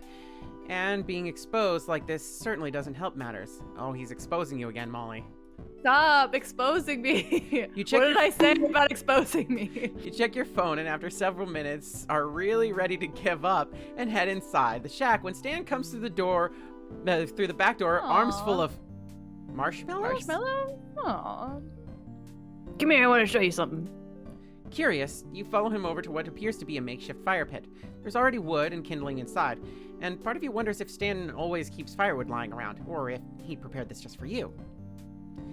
He pulls a book of matches out from his pockets and strikes a match, the head bursting into a bright yellow flame. It would technically be orange, but okay. He tosses it into the wood pile where gradually the kindling ignites. Yeah, sorry, fucking roasted. It's not long before you have a modest but warm fire at your feet. I figured you're still pretty damp, and I'm sure you're hungry as hell since we didn't catch any fish, so... He trails off and gestures at the fire and the marshmallows again. It's the least I could do for screwing up your day. Stan. Stan. This This is wonderful. Yeah, you're right. This is wonderful, Stan. Thank you so much. Stan blushes just a little from the praise. You can tell he wasn't expecting it with that much sincerity. Yes. We're winning. Ah, shucks. I'm glad you like it. We are winning this, Kdin. Isn't that just like the nice thing to say? Like, I'm not even yeah, like I'm not even also- like no, listen, I'm not even thinking of the dating thing. It's like, well, this is really nice, thank you. Like that's the thing that you're supposed to say. It's like, oh great is not the response. Like, oh thanks is not the thing. It's like, oh, that was really thoughtful actually. Like that was actually legitimately thoughtful. Whether this is a romantic gesture or otherwise, that was a really thoughtful thing. You say thank you and they say thank you with your heart. And it's like, no, I don't like nice warm fires and having fun. No, I hate this. No, I want to go. Why am I here? I am bored with all of the fun we had today. You suck, go away. Jeez, come on. Yeah, you got it. You're not sure how long you sit out by the fire, roasting marshmallows over the open flame.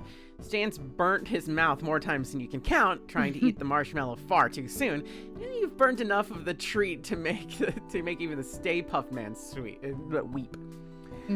Stan plucks another marshmallow out of the bag and it turns over in his fingers a few times like he's contemplating something before he turns back to face you. Oh god. Oh, thank god. You ever play catch with these? Huh? I mean, toss them up and try to catch them with your mouth. You try to catch the white thing in your mouth? Try to catch them again with your mouth.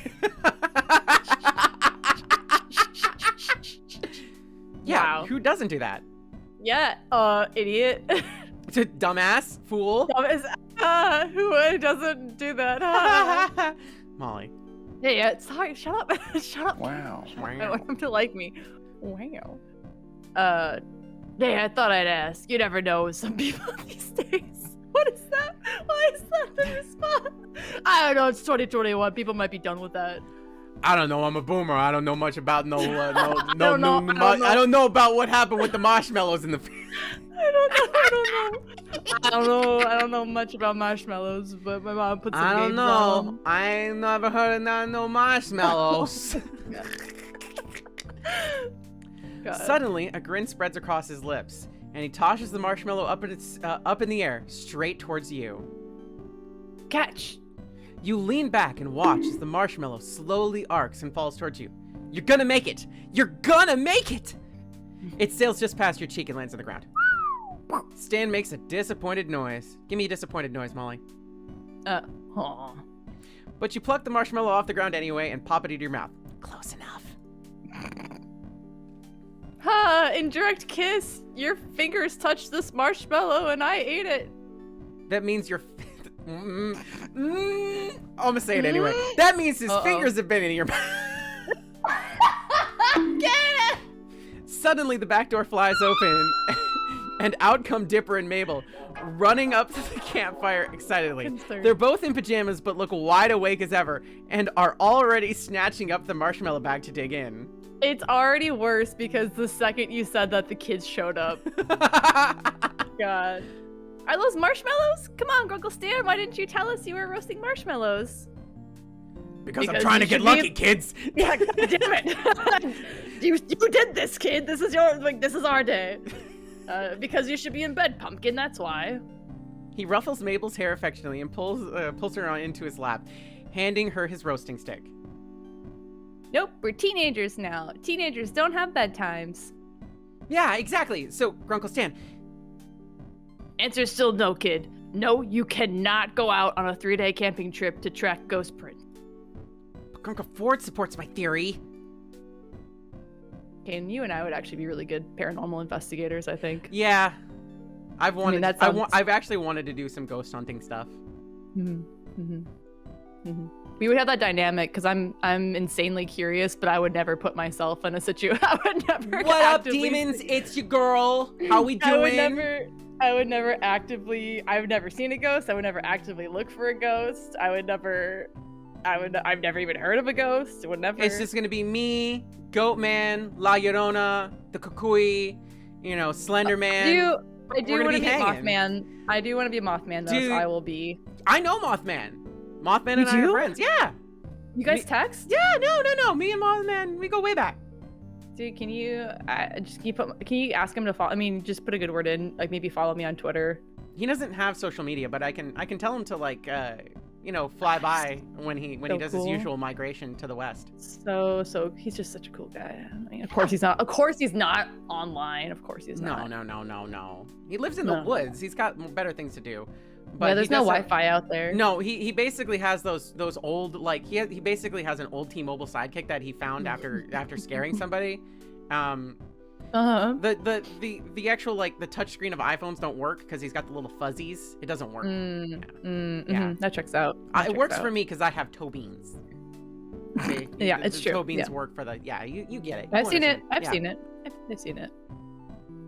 This is you. If you ask me, if you ask me, your Grunkle Ford needs a bedtime too. Got him. So, how was the live lizard birth? Oh, it was so exciting! Grenda Jr. was so relaxed, she didn't even realize Grenda Jr. Extreme was being— wow, that's a great name— was being born before her very eyes. And then, wait, Dipper, you tell him the rest. Why don't you keep telling it? I didn't get a great look.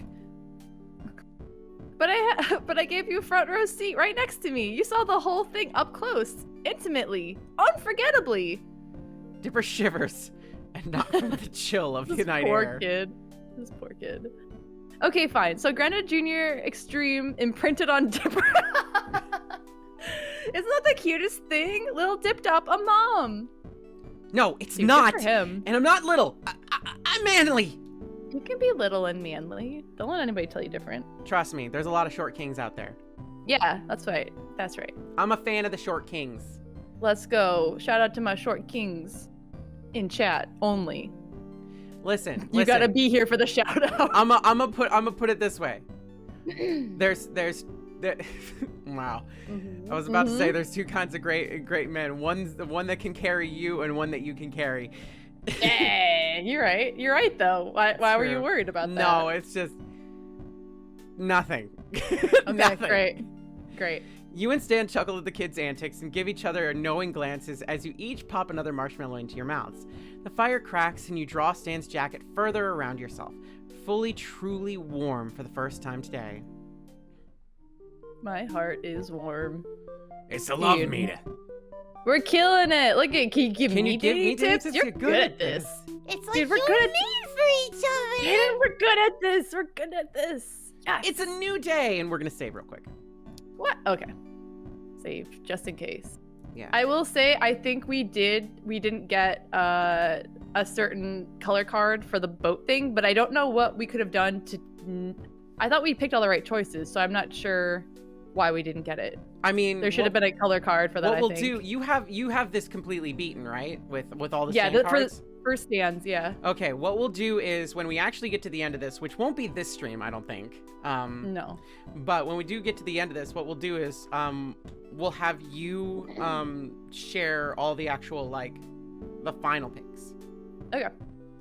Of all the best situations, right? All the best? Yeah. It's a new day and you wake up early, grasped with a desire to go outdoors. You decide breakfast for one doesn't sound too bad, and maybe a walk. Greasy isn't too far, and the food there was pretty good. You'll be back before anyone knows you're gone. To fend against the morning chill, you pull on Stan's jacket, which still smells musky and husky like Stan, which you haven't yet returned from yesterday. You didn't see him when you got up, so it wouldn't hurt to wear it one more time, would it? It's mine now. I'm sorry. You're wearing your boyfriend's shirt. That's how that works. I mean, that's just when I date somebody, all of their hoodies belong to me. That's just how that works. Listen. That's like when Quinn's just like, I want to be cozy. Like Quinn's tiny, so it's like it's like Quinn's just like, I'm gonna take one of your shirts, and then it's just like, it's like super flowy because I'm like a head and shoulders taller than Quinn. Yeah, a lot of times I get my hoodies a size up or size like double up to get that situation where I'm drowning in it. I go a size up too, which means that it's like Quinn's just like, it's perfect. That's what I'm saying though. It's like whoever I date, if they're like a little bigger than me, they should be able to still. I'm just saying, I'll wear your hoodies, and then you have the opportunity to raid my closet. Like I got some great hoodies. You got some great grandpa jackets. I got my y'all might hoodie. All right, anybody would love to wear it. I'm just saying, there's options. We can raid each other's closets. Anyway, when you arrive at Greasy's diner, you're immediately greeted with the scent of fresh coffee and sizzling bacon. Oh, that sounds great right now. Looking around at the other diners, you'd guess that this is the breakfast rush. Of course, in a small town like this, that means about a dozen or so people in the room. You've only been in Gravity Falls for about a week, but you're starting to learn some of their names, and Stan's refresher yesterday helped some too. That big burly guy over there with the big bushy red beard is... You're struggling to recall his name. Let's see. It was... Man, Dan. Manly Dan. Yeah. Hey, Dan! Huh? Hey! Wait, it's like... Hey, you're the tourist with the staying with the Pines. My kids are off somewhere else, so I got an open seat if you need it. Well, that's nice. It would be nice to talk with someone other than the Pines for once. Well, fun. Their hijinks can get tiring even for you. Sit with him. Let's sit with him. That would be such a dick move if he's like, hey, I got an open spot, and you're like, cool, and then go sit alone. Cool. This is a long library table. You stay on your... But also be like a power move to be like, no, I'm good, and just go sit by yourself. Yeah. Wow. You take a seat on the empty stool next to Dan. Lazy Susan, the waitress, comes over from behind the counter. How many people are in both chats right now? Holy bananas. I mean, people love what people love, okay? We got... They're here to see us they're here to see me get bonked, but... We got like 15 people in Yayo Talk Show, and 119 people are sticking around for saucy grandpas. Let's go. Yo. Hey chat. Hey both chats. How you enjoying Molly's fever dream, the game? Stop. Shut up. Oh, what do I always say to Mark? Shut up. I just want him to What was Mark saying while you were playing?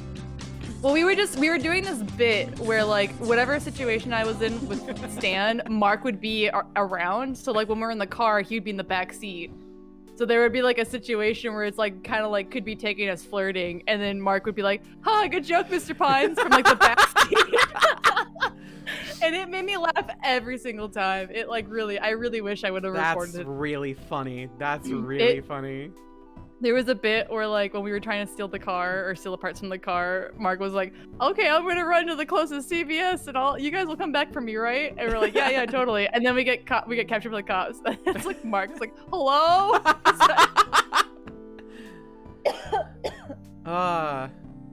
Looks like everybody's having a fun time. Yeah, looks like everybody's having a good time. Maya Chu, thank you for the resub. 2 months. Thank you so much. You want to be Lazy Susan? Oh, sure. What is her voice? I love the actress that does her voice, and I have recently reblogged some great photos of her on Tumblr. I'm sure you've seen, but I don't know if I can do her voice. No, what can I get you to drink? Hey! I can't do it. What is it? Hey! Yo. Coffee? Coffee! Sorry. Coffee? Sorry. Coffee! Coffee? Sorry. Cool. Coffee! Is Where's she in baby? there? Is she there? Poppers! Where's my baby? Hi, Kofi. Hi, Beebs. Hi, Is she in there? Poppers. Yeah, she's right here. My puppers. Hi, baby. Who's my puppers? Who's my puppy? Who's my dojo? Oh, Kofi. I love you, Kofi. Kofi. Sure thing. I'll have it right out for you. You notice she doesn't take Dan's order. Nice jacket. Ha! Thanks. Stan Pines loaned it to me. I like how you use first and last name for that. Like, there's another Stan. Oh, well, all right, fair. There is another Stan. There is another Stan. He goes by Ford, though. Yeah. Okay. Yeah, half the town noticed that yesterday. Please don't say things like that. Oh, you hadn't realized that was public. Please don't tell me I was perceived by the entire town. It was that public. Splash sent a lot of fish swimming my way, though, so thanks. Does word always move that quick around here? You're worried about that now? People in town are already talking about before. You just gave them more to talk about.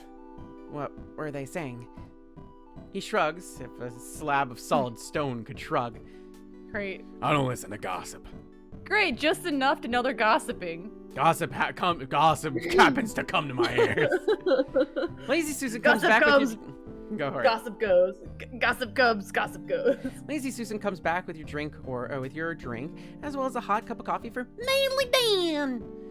You figure he ordered it before you sat down. You watch as Dan lifts the steaming mug of coffee to his mouth and then chugs the whole damn thing like a boss. Oh, God. It looks like an instant recipe for a second-degree burn, but surprisingly, almost sickeningly, he seems relieved by it. That would kill me. You're starting to realize why this guy has such a tough guy reputation. Dude, it's in the name, Manly Dan. He sighs, putting the now empty mug back down and turns to you. What are we talking about? I seriously can't remember. That's you. I'll get you a refill. You ready to order, sweetie? Me? Oh, yeah. Can I have the... We had pancakes last time, right? Did we? I think Want it was- eggs and bacon? Let's Since go- the bacon. Wanna go waffles? We Okay, had we can egg do yesterday, waffles. remember? Did we? Yeah, it was egg on toast. Ghibli What do you mean breakfast. yesterday? What? Oh yeah. Okay, yeah. Waffles. Yeah. She leaves, and you and Dan are left to sit in silence. Break the silence! Ask him about his family. So, tell me some more about your family. Wendy's my oldest. And there's the 3 boys, Marcus, Kevin, and Gus. Gus. Gus. Huh. Gus. He didn't mention a spouse. Ask or don't ask? Don't ask. I've been in enough situations to know if they don't bring up their spouse, then don't ask. 4 kids, huh? It's a lot, but I'm tough enough. You don't call me Manly Dan for nothing. He grins and flexes his muscles and winks? I think he saw a wink. What now? All right, we gotta ask. We gotta save Stan for last. We can't seem eager. Ask How him many about of his order. threes? Yeah. She didn't take your order. I'm a regular. Pancakes and hot black coffee, like usual. That's pretty cool. Ask about Stan Pines. Yeah. What do you know about Stan Pines? Wow, this is not coming across desperate at all. Ha! Real con artist type.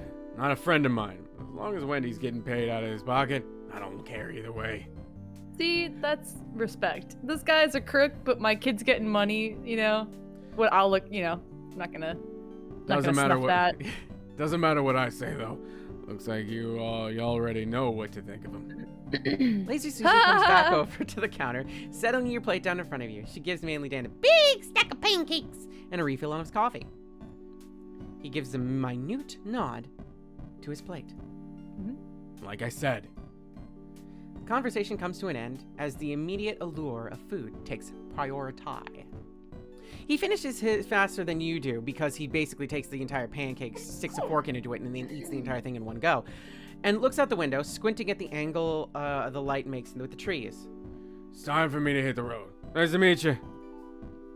You too. He goes to the register, pays for his meal, and jogs out the door. As he leaves, Lazy Susan comes back. She leans against the counter, giving you a smile. So, stranger, I've been seeing you around here with the Pines, and I haven't even had the chance to talk to you yet. Mind if I stay for a bit? Not at all. A town? No, let's yeah. start with diner. Okay, yeah. So, are you the owner? Oh gosh, no. Oh, maybe let's just lean into it. I'm just Yeah, gonna go, lean Okay. in. Oh gosh, no. I'm just a waitress. Been here ever since I was a teenager. Hello? Go for it. Okay. Me and Matilda have been the only waitresses here for years, but But we've had a promising new trainee working here since the spring, don't you know? She points out the window to where a blonde girl around Mabel's age is shooing a raccoon away from the diner's trash cans. Lazy Oh my god, is Susan- that Pacifica? It's Pacifica Is that supposed to be- Northwest. Yeah. That's awesome.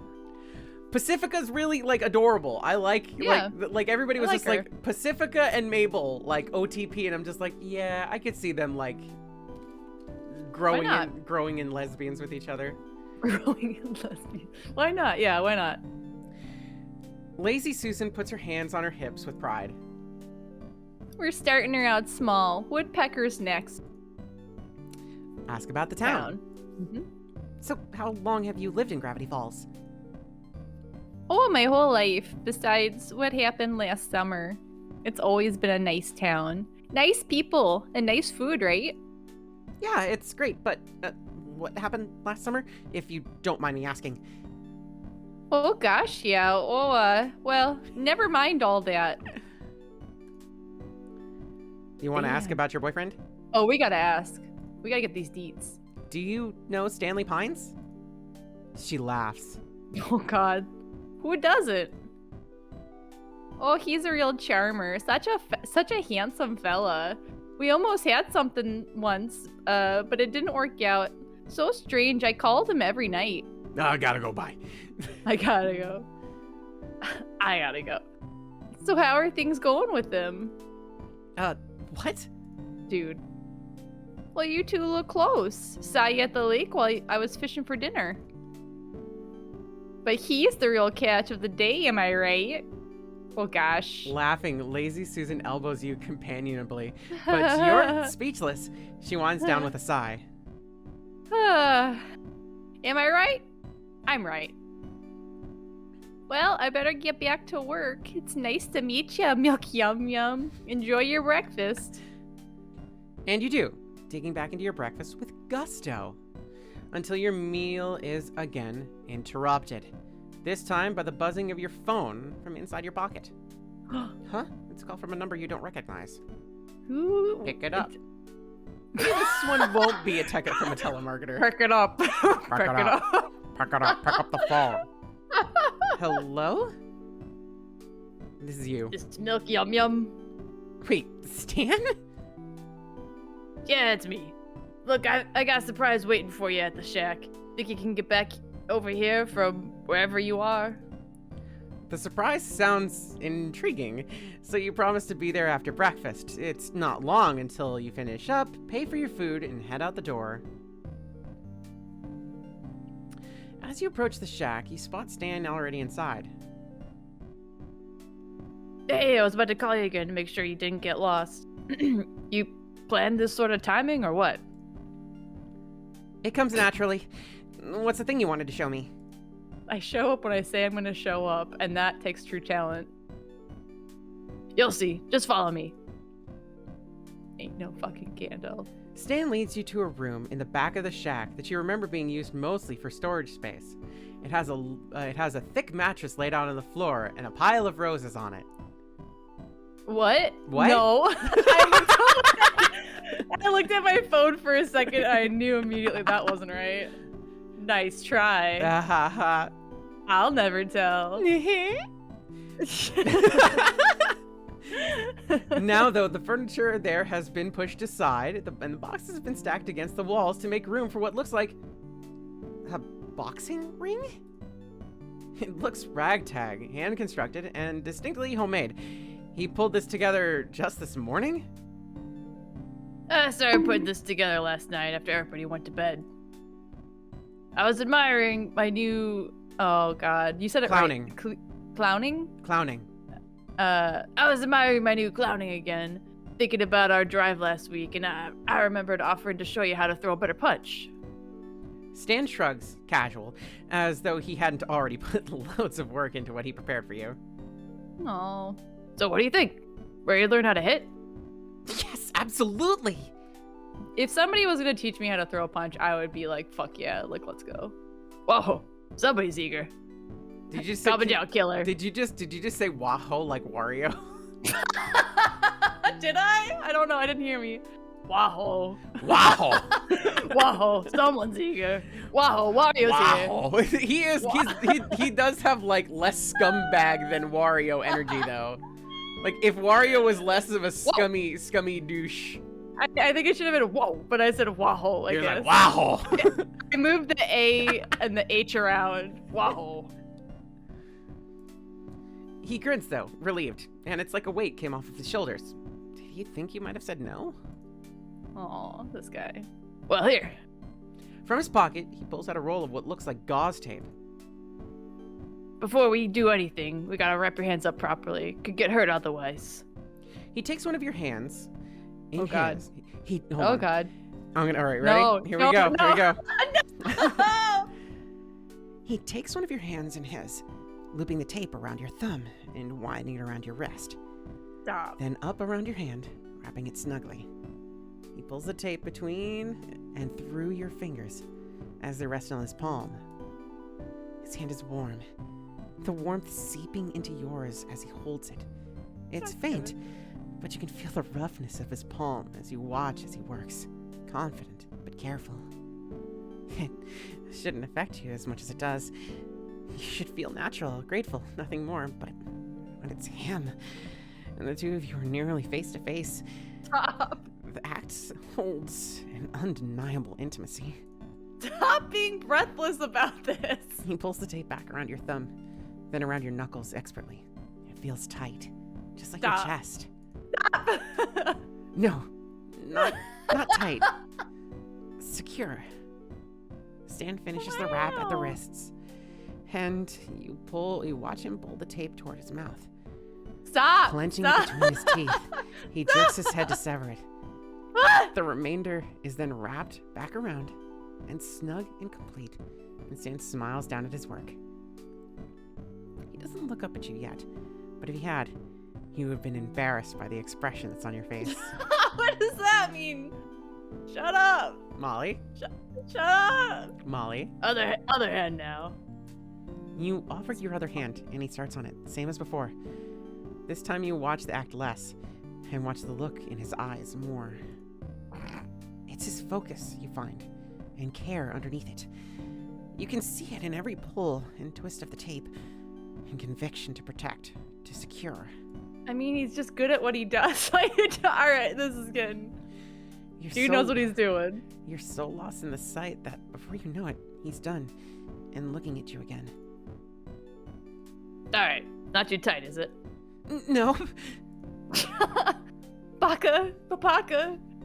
All right, then let me show you how. Let me show you how you should be. Yeah, all right, then. Then let me show you how you should be standing. That was too many hows. Sorry. Standing? Is there something wrong with your posture now? Stan starts giving some explanation, but the moment he steps up to you and places a hand at the small of your back to guide you, words lose their meaning. You don't want to be too stiff, you see. He directs you, smoothing out the line of your shoulders, widening your stance, placing guiding hands to show you how you should be positioning yourself. He's talking again, but you're more than a little distracted. And that's why we do that. Make sense? Yeah. Good. Now on to punching. I've got some personal experience with the way you hit. I already apologized for that. Baka. And it could use a lot of work, kid. Use a lot of work. Kid, I'm telling you, I barely felt it.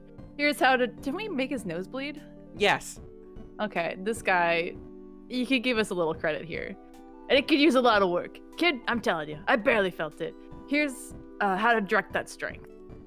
He demonstrates, moving to your right to assume the same stance he's guided you into, and swinging through the empty air. Listen, does it man, again. I've lost at least 1,000,000 fights in the Denny's parking lot, okay? I think I know a thing or two. Molly, have you ever been in a fight? I have been... Not like a rough and tumble, hair pulling, like taking earrings out. I have been slapped, and I have slapped back. Have I been in a fight? I've been in situations where I thought I was gonna be in a fight, and I thought I was being attacked, and then it turned out that like they just wanted to vent. I remember in middle school, somebody that I knew And it was a situation where like it's very much like this. There was a lesson learned there. There was somebody who I was friends with, but not great friends with, and I had been gossiping about them on the sly, and came at me about something and like pulled me into the women's bathroom, and I thought, oh god, I'm gonna die. Like I shouldn't have said shit, this and that. And she just wanted to complain about somebody else who was gossiping about her. And I was like, oh, thank God, but also a lesson in don't gossip. Like, don't, it was like, it was a learning lesson. I swear to God, though, I saw my life flash before my eyes as she grabbed me by my hoodie and pulled me into the bathroom. And I was like, Jesus, she just doesn't want anybody to see her kill me. Like, I was like, but yeah, I've been slapped before and I slapped back, but that's it. That I remember, rather. That you remember? I'm sure my brother and I have tussled, but I'm not remembering anything off the cuff. So no full-on fist fights then? God, no. No?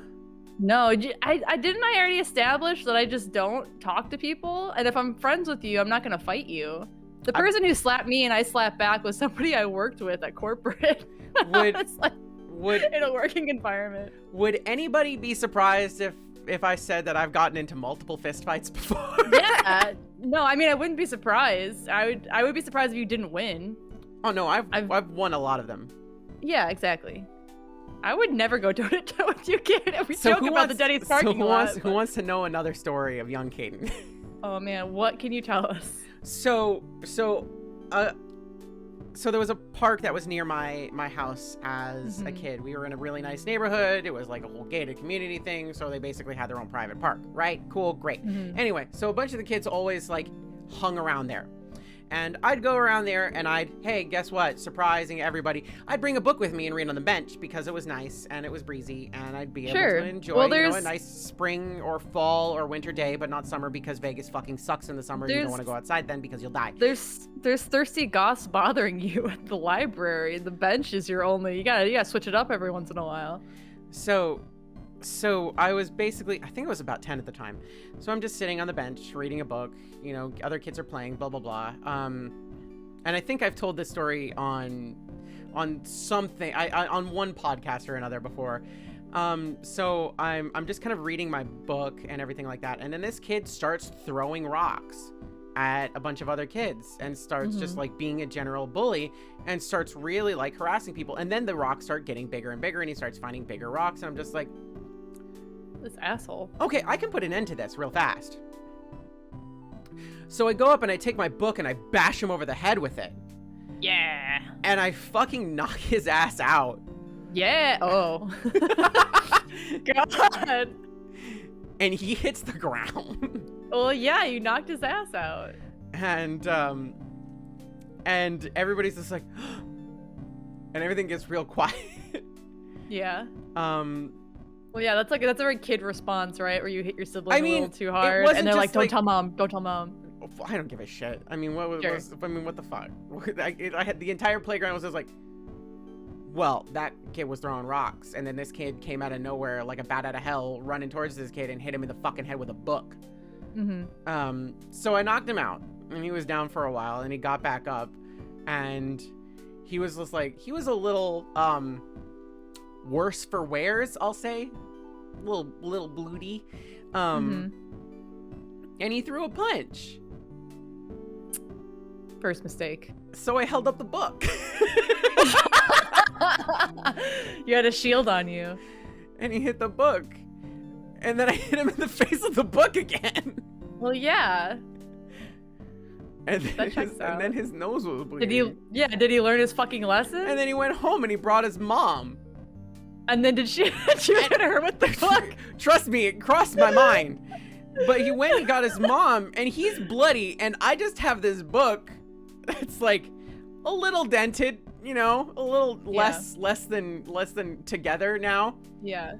But the mom came over, it's like, I can't believe you're such a violent blah blah blah, Karen fucking energy. Yeah. Like, Yeah. I'm gonna talk to your manager, as if a 10-year-old has a manager. My kid's the victim. Right. Yeah, my kid's the victim. Right. And then the entire playground was just like, he was throwing rocks.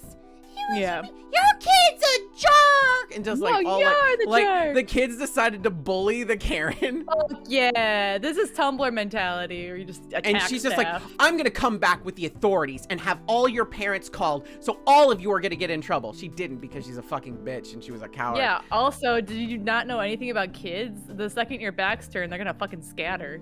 So that leads me to the other story. Molly, do you want to hear the story about? Yeah? Yeah? How many, Molly? Here's a Hook question. me. Here's a fun question. How many times do you think I've been in the back of a cop car? Oh, I want to give you due credit, but Take a I guess. as somebody who has not been in the back of a cop car, I don't know what the average. I don't know what the average back of the cop car number would be. I know it would be high. I know yours would be higher. I just don't know what the average is. I'm gonna go on a limb and say 6 times. You're very close. The chat actually got it right. It was 5 times. I've been in the back of a cop car 5 times. All right. I've been almost arrested. Baller. Fuck yeah, let's go. Half of them were when I was young and a teenager. Fuck the police. One was because I was, I'd leave the house in the middle of the night, and shockingly enough, I'd bring books and my Game Boy with me, and I'd basically set up a little, sleeping bag inside of unfinished houses in the neighborhoods, and I'd stay there, and I'd read books, and I'd play my Game Boy, because I saw a fucking ghost in my house, and I'm just like, well, I'm not fucking staying here at night, so I'd go somewhere else. See, that's my fucking energy. I did that for time to burn that. I did that for 3 months before it was reported. The ghost left? No, before it was reported, and somebody called the cops because they saw a light in the middle of an abandoned building. It was my worm light on my Game Boy Color. Yeah. It was the worm light on my Game Boy Color. So they called the cops, and they pulled me in the back of the cop car, and they're just like, do you have a home? I'm just like, well, technically. There's a ghost there, though, so I don't really want to go back. I'm not fucking going back. You going back? I'm not going back. The thing is I never did anything, intentionally to get into trouble.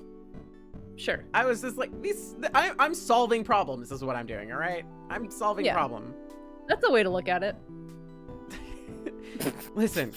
Just because the cops don't appreciate the fact that I know how to solve problems that they don't know how to solve. Listen, just because they don't, they are limited by the law, and I am not. Law sucks anyway. Broken. Fuck them. It only helps the fucking 1% anyway. I just love the way you said that, following the story about you being like, I can put an end to this, and go up to the kid and knock him out with a book. Please continue. I mean, Molly, I have stories. I know. Please finish this one. Whatever one you were trying to finish. Did they make you go back to the ghost? Did the ghost answer the door? They of course they dragged me back to the fucking house, and they're just like, stay in your home. If we catch you there again, we're gonna bring you in, and we're gonna send you to juvie. I'm like, for going into an unfinished. They're just trying to scare me because cops are Even stupid. I would fucking call that bluff. I would be like, sir, I watch enough TV to know that's fucking One of the bullshit. stupidest ways that I got into the back of a cop car was I was outside of my area, and I looked, again, very egg-like, oversized this, oversized that, very, it's like long hair and everything like that. They identified me as somebody who did something bad, not true, and then they just took me away. And they are just like, we are taking you and putting you in the back of the car because we are sure it's you. Wow. That's quite the call to make when you get the wrong person. Shit. That's paperwork. Almost like that shit happens all the fucking time. A-cab, baby. Anyway. Yep. We continue with the stand thing. We'll go back. Oh, sure. Why not? No, you're good. He demonstrates moving to your right to assume the same stance he's guided you into and swinging through the empty air. He does it again, slower this time, for him to explain how to shift your weight from where to start and where to go. Then it's your turn. After a couple swings of your own, the hands-on guidance is back. Stan's hands first resting briefly at your waist to adjust the twist of your torso. Go next to your shoulders, nudging you into a better balance. Then he corrects the movement of your arms, and his chest is warm at your back as he reaches to show where to go. I'm too sweaty for him to be touching me. Your breath catches. Molly. Yes, there. Damn, you almost had it. Try it again. Come back here and... No, actually, I think it'd help if I had some something to hit. Sure, we can. Look, Yum Yum. You sure you want to go on? You're looking kind of red. This unexpected intimacy is a little overwhelming right now, and he's still so close to you. Especially after what you heard at the diner today. That whatever you have with him is obvious. It's got you a little on edge. Everybody knows. I'm fine. You put this whole room together, and we haven't even used it yet. We should. For that, you're gonna need these. He holds up a pair of standard, albeit a bit old, boxing gloves, handing them to you. You have some trouble putting them on. They're a little big. Hold on, let me do it. I'll lace them for you. God, please stop touching my hand. For the love of God. He takes your hand again, like earlier, pulling the No. laces of the glove tighter and tighter until they fit snug. It's not too tight. No, it's fine. He ties it off and takes your other hand, cradling in his own for a moment before his hands move up, brushing along your wrist. He pulls the laces together. As he does, you still look at his face. There's that same focus, that same care. The longer you stare, the more you feel heat rushing to your face, turning it red. How about that? It feels perfect. No, He looks up. no more eye contact. I can't handle any more eye contact tonight. Please, for the love of God. He looks up and his eyes lock on with yours. He looks away, clearing his throat with a gruff cough. And you notice now it's his face that's pink. We should get started. Don't you Oh, need that's some cute. That's Kdin. I mean a helmet, Molly. I mean a helmet, Molly, and the little pad gloves so that he doesn't get hit. Come on. This is a cute sprite of him, though. It is. It's very cute. It's nice to see that you aren't the only one affected. As you watch Stan quickly wrap his own hands with the lingering blush on his face. He pulls on a pair of fingerless gloves. Wow, fingerless gloves. Wow, this guy is edgy. Listen, people know my affinity for debonair folks with fingerless gloves. Though my preferred type is blonde with fingerless gloves, but that I digress. Fingerless gloves next, and walks into the makeshift ring. Sorry, mommy. Sorry. Mommy? Sorry. Sorry.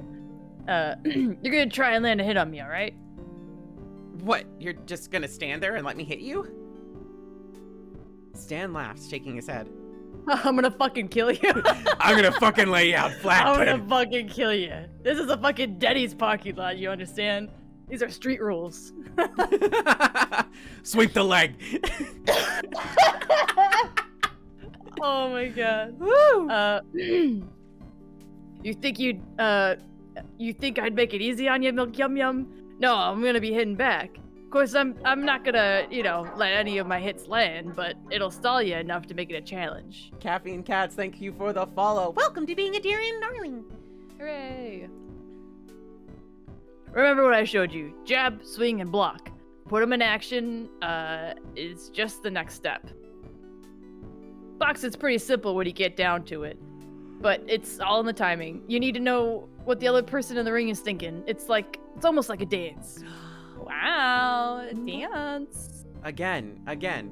Romantic. Listen. I'm gonna say What? this. I'm gonna say What? this. I'm gonna say What? this. What? The most romantic thing you can do with anybody is duel them. You're right. And I should say don't mean with Yu-Gi-Oh cards. I mean, to each their own, but they're wrong. Who am I Listen. to judge others? But also, have you considered a sword? Listen, here's the thing.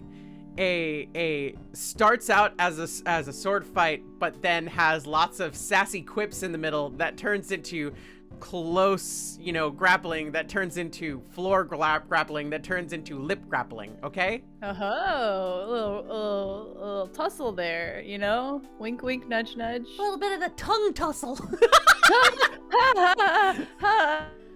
Good one, Kdin.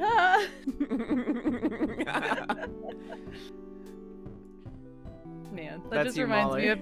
Yeah. Sorry, just real quick. That reminds me of the Kate Beaton comics about the rival or the nemesis, where he's like my nemesis, and then he's got like a locket of their face on his pillow next to him. No, that's me with like most of my favorite characters and stuff. It's like, I hate them so much.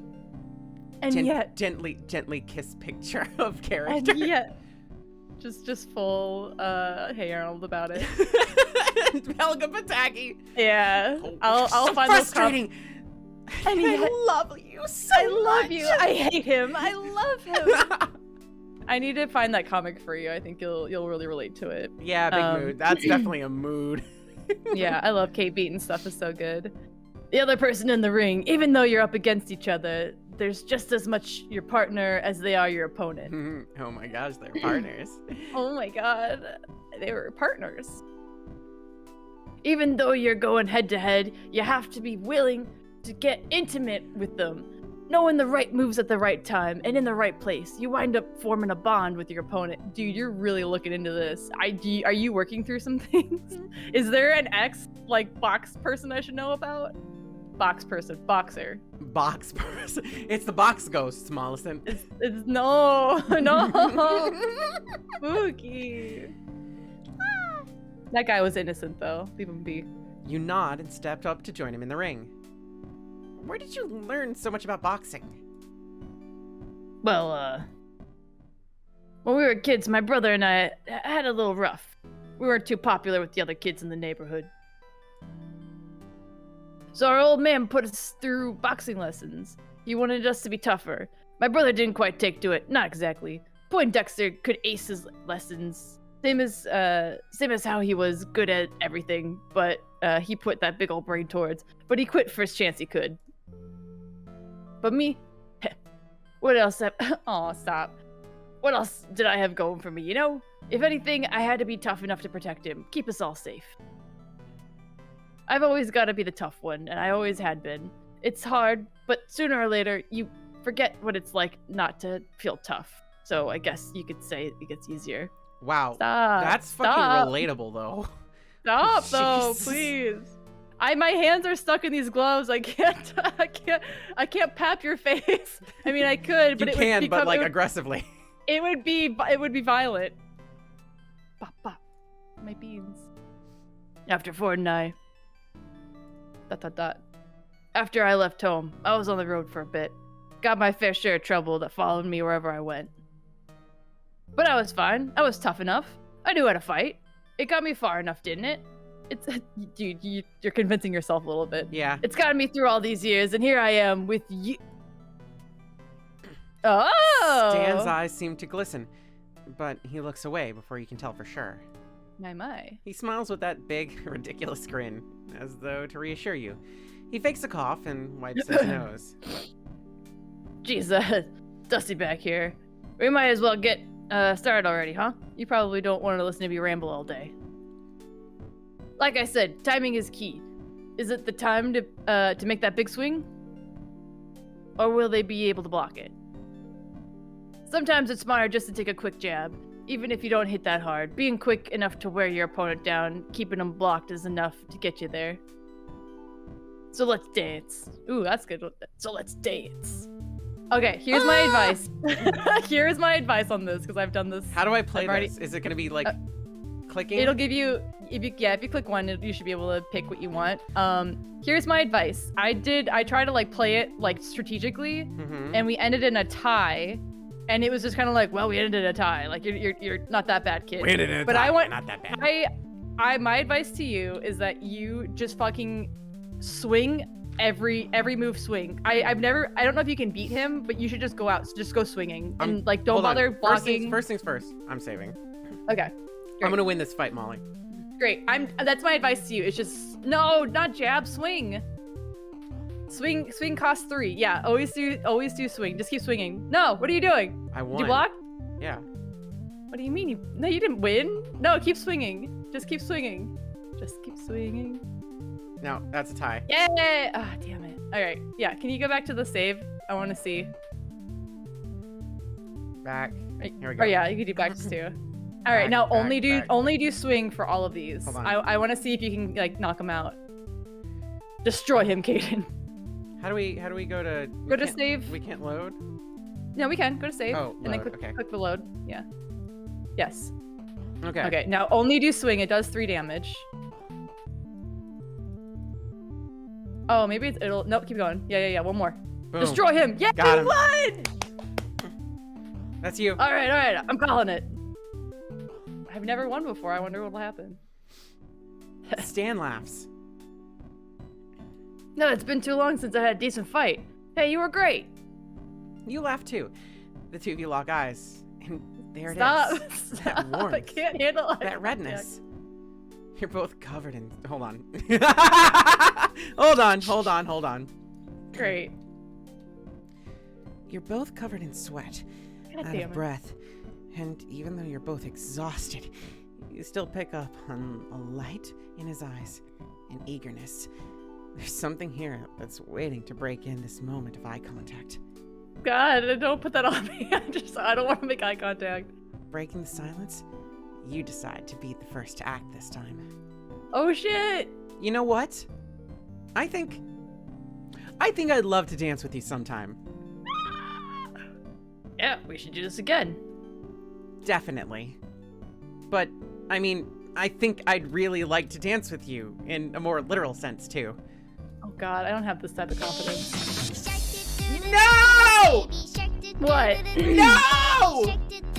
Oh wow, we did it. How do we do it? No! No! But like, No! how about next time we go into the Denny's and we have a nice time? How about we have a nice time together? No! No! No! What?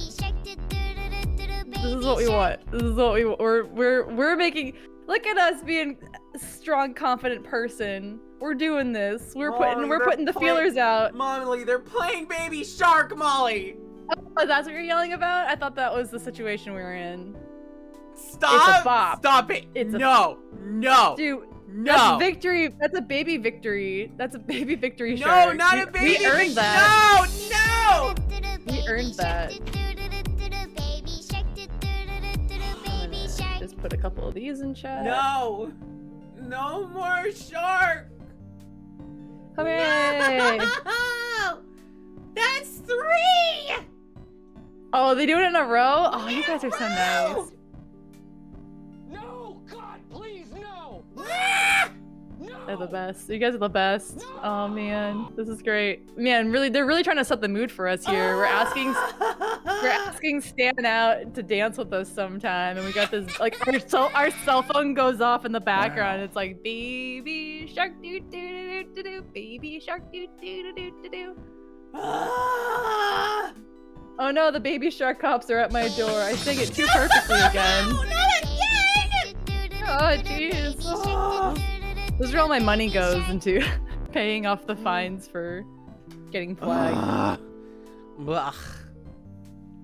Oh, baby shark, there were so many sharks. Daddy shark doo doo. Molly, Molly, Daddy Molly, shark, Molly. What? It's not baby shark, it's daddy shark. It's the same song, Mollicent. Daddy shark. Grunkle shark. Doo doo doo doo doo doo. Grunkle shark doo doo doo doo doo doo. Grunkle shark doo doo doo doo doo doo. Grunkle shark. We are robbing a house doo doo doo doo doo doo. Robbing a house doo doo doo doo doo doo. Stealing a painting doo doo doo doo doo doo. They called the cops. Is this revenge for taunting Molly for the last 2 hours? Oh, is this my revenge? Wow, I wouldn't. 3 hours? 3 hours. Wow. Wow! Oh my god, again? I love your chat. Oh man. Chat solidarity. Chat gets it. It's funnier because I can't even hear it because I don't have I have you on Discord, so I can't hear it. But all I can hear is the chill, like lo-fi grunkle music as you're screaming.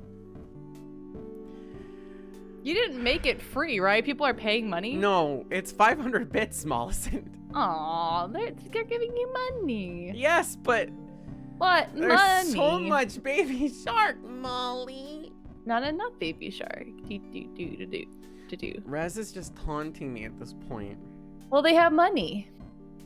Thank you for your money. Thank you for the Baby Shark again! You'll have something fun to tell Quinn about, though, when we're done. You can go tell Quinn about Baby Shark. Wow. Ugh.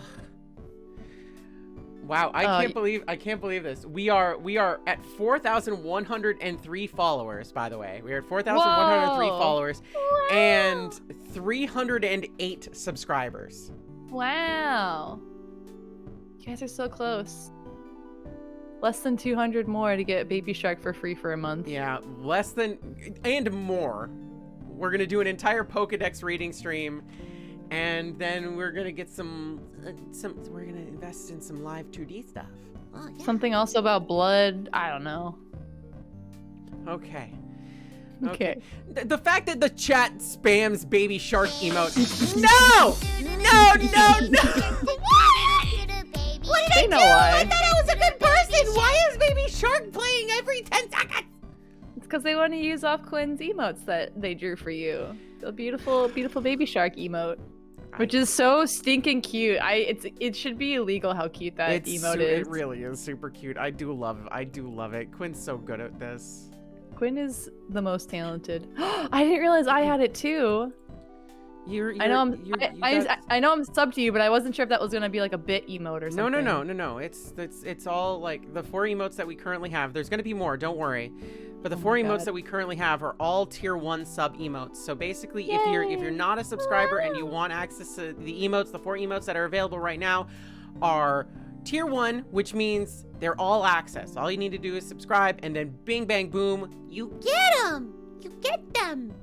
I can Get spam the chat as well. so you can. I'm doing it. Do you see the emote wall that pops up every time you do? I saw it before I closed out earlier. Where like that's why I was like, oh, look at these cool Raina Veras Jr. ones, because I thought they were popping up on my face. It's playing again, Molly. Well, yeah, you gotta have Baby Shark on the screen when Baby Shark's playing. Okay. I'm asking chat, did you guys plan this? I know earlier you guys were like, how many bits you got? I have this many bits. How many do you have? Like people were like, they were like together pulling out singles out of their pocket and quarters and stuff, and like, all right, I mean, if I give you my money, then we could do this, and then if you do it, then we could play it like 4 more times. They're stuffing their singles into my thongs, so I'll dance to Baby Shark is what's happening. All right, you made it weird. How did I make it weird? You said thong. Who does?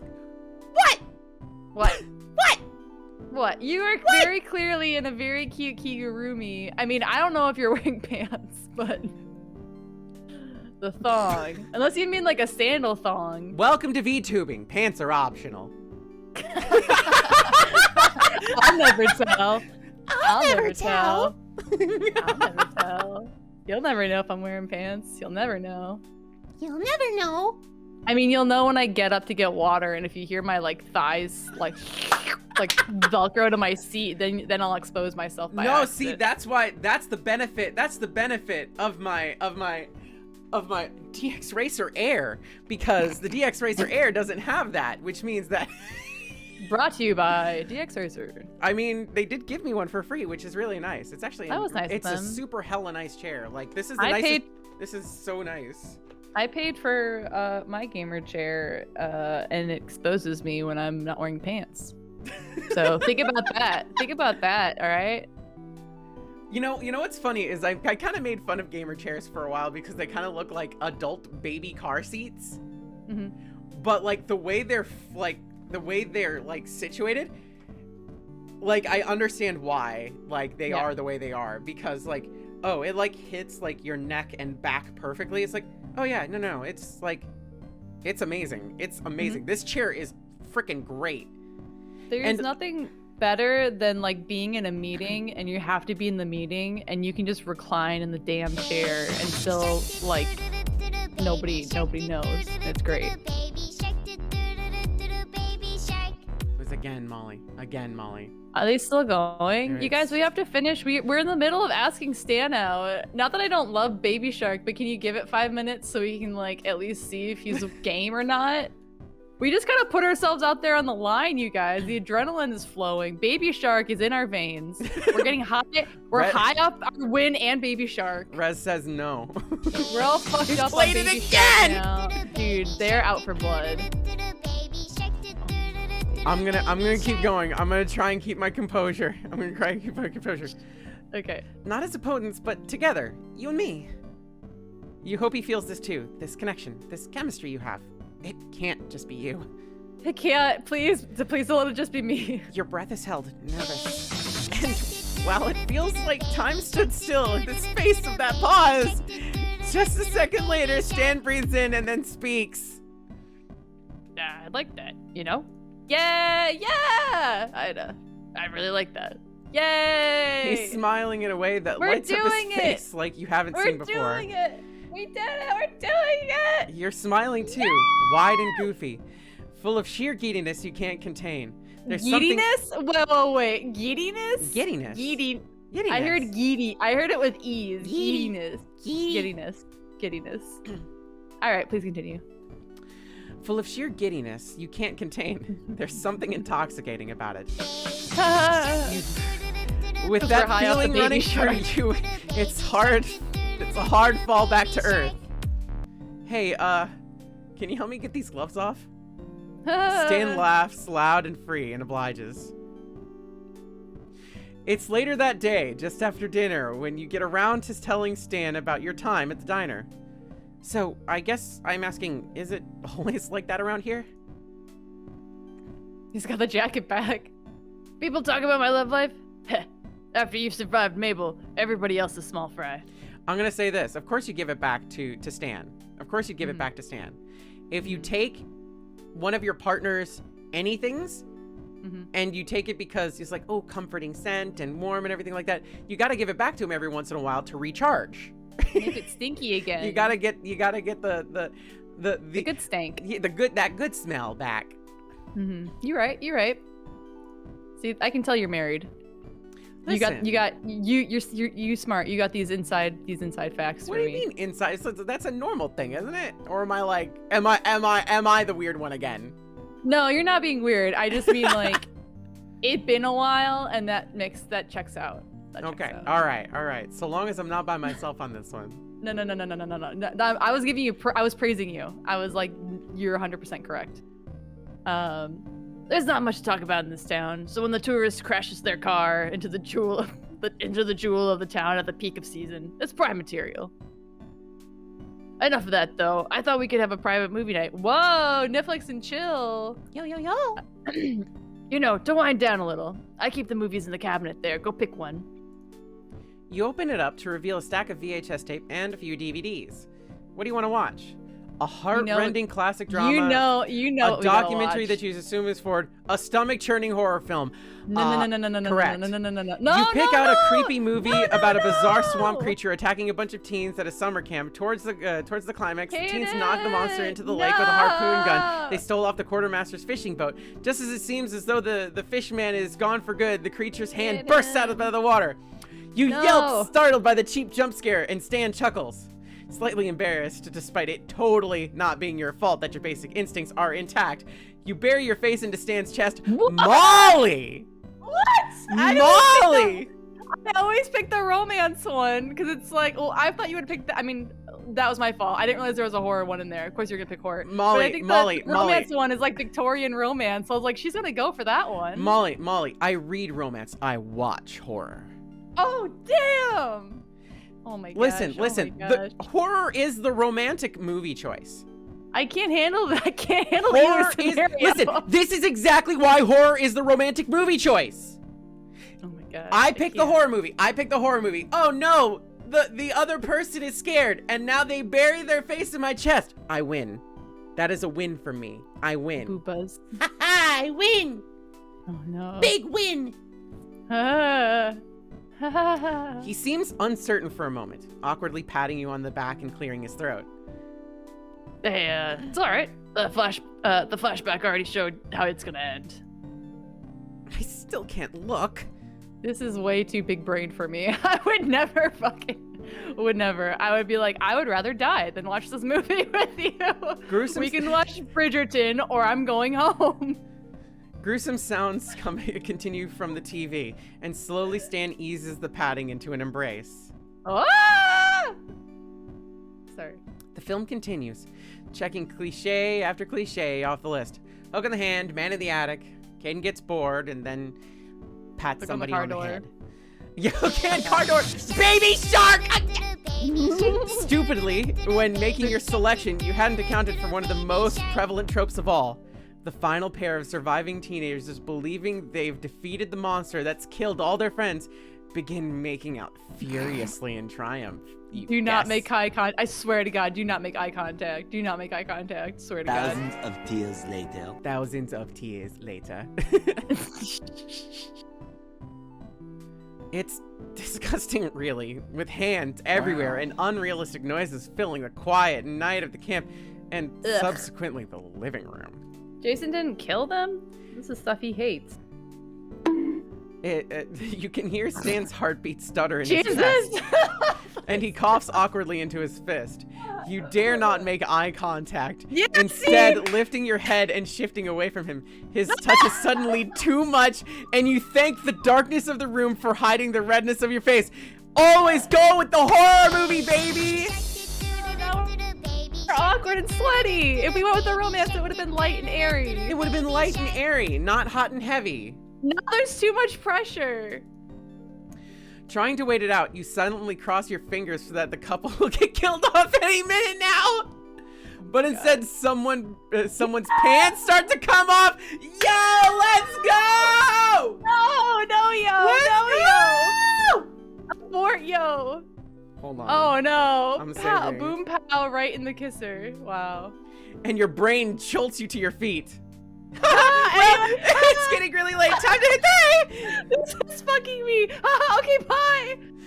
I'm out of here. See Molly, ya. this is you. Oh god. Yeah, agreed. Stan shuts off the film, and in the Jesus light of Christ. the monitor, you can see his face is slightly red too.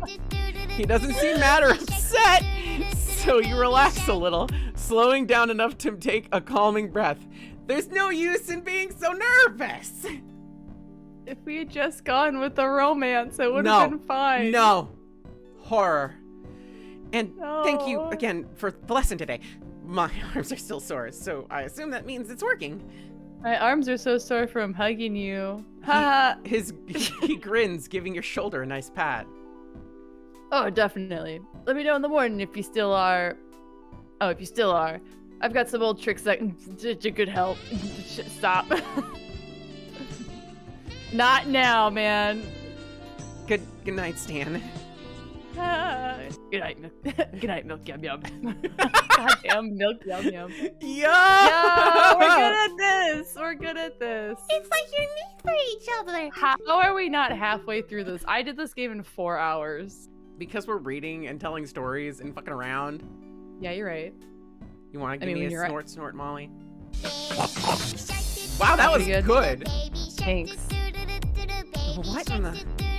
When you open your eyes, you're being stared down by a fat, wet snout. Ah! You want to give me an oink Oink. again? Thank you. You're welcome. No, Waddles. It's just you. The plump pig is lying on your chest, and boy, he's real hefty. Thick boy. Molly. Milk yum yum. I'm gonna assume it's Mabel. Ah! Surprise, motherfucker. Someone Raz played Hiya. surprise, motherfucker, at the same time. That's a good one. You jolt up at the sudden voice from above you, sending Waddles falling from your chest into your lap with a scream. You turn to see Mabel. Good shot.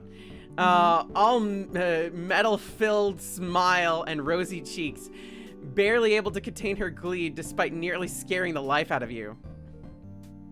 Hey there, sleepyhead. It's lunchtime. It is? What happened to breakfast? A glance at your phone tells you you've slept past noon. Instead Dang. of, I don't know what that's like. Instead of leaving, I don't know what sleep. I do. Hello? You feel worse. You usually feel worse. Let me I- tell you, you don't get enough sleep or you get too much sleep, you feel like shit. Sleep, help, please, sleep, help, Help? sleep, Hello? sleep, Sorry? sleep, Sleep? hello, Sorry? Sleep. Sorry? sleep, hello, sorry, hello, sorry, sleep, hello. Never heard of her. Instead of leaving and letting you get ready for the rest of the day, though, Mabel sits down on the edge of the mattress with you and looks at you expectantly. So, how have things been going with you and Grunkle Stan? Has he told you about his feelings yet? Have you two kissed? No, but we watched a horror movie where people got nasty. No, they're getting too fresh. Fucking frisky. You're not sure you would tell her even if either of those options did happen. Yeah. Oh yeah, sure. Both things lots of times. Why don't you ask Stan? Yeah. Why don't you ask Stan? Because he won't tell me a thing. Come on, Milky Yum Yum. I thought we had a bond that lets me learn how much I'm improving my Grunkle Stan's second chance at love. Rez, thank you for the donation. Thank you for them bones. Bones. Third chance. Fourth chance? Actually, let's not put numbers on that. Okay, maybe there haven't been any milestones, but things are going great, right? What do you think? Could I just get changed up? What do you think? What do you think? From an outside perspective, what do you think? Absolutely. Definitely. I think you should tell him how you feel. I'll keep that in mind. But can I get changed now? Oh, right. Silly me. Come on, Waddles. Yeah, Night. this kid is like cornering you and you're just you're waking up and people are in your room. Good night, Rez. Thanks for stopping by, Night. you son of a bastard. The baby shark you on the way out? Found baby shark on the way out. I think Rez was the one that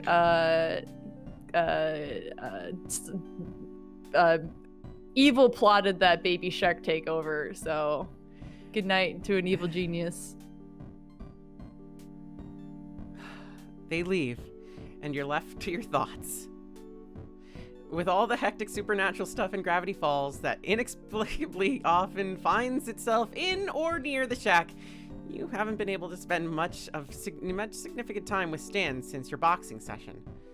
You've only found short moments, like a late night game of cards that ran longer than expected because by the end of it, you both just left the deck on the table as you listened to him tell a story about how this one time well, you guess that was a significant amount of time. You just never really wanted those moments to end. Aw, that's nice. And just yesterday, the other one that we don't really talk to or care about was in the Care kitchen, about. and he was doing some other stuff and blah, blah, blah, and everything else. And they said, if you break my twin brother's heart, I'll make you regret it. That's fair. The bowl of cereal turning out to be 95% marshmallows did not make him seem any less intimidating. You're not sure why he did that. As far as you know, there's nothing official between you and Stan. Why? What did he tell you? What does he say? Yeah, okay, but really Molly just- wants to know. Real quick though, like, anyway, yeah, totally, you could, yeah, that makes sense. Anyway, what did Stan say? Did he say something to you? Like, can you tell me what he said, like, word for word, though? Like, just real quick. Did he say he wanted to dance more? What did he say? Just tell me real quick.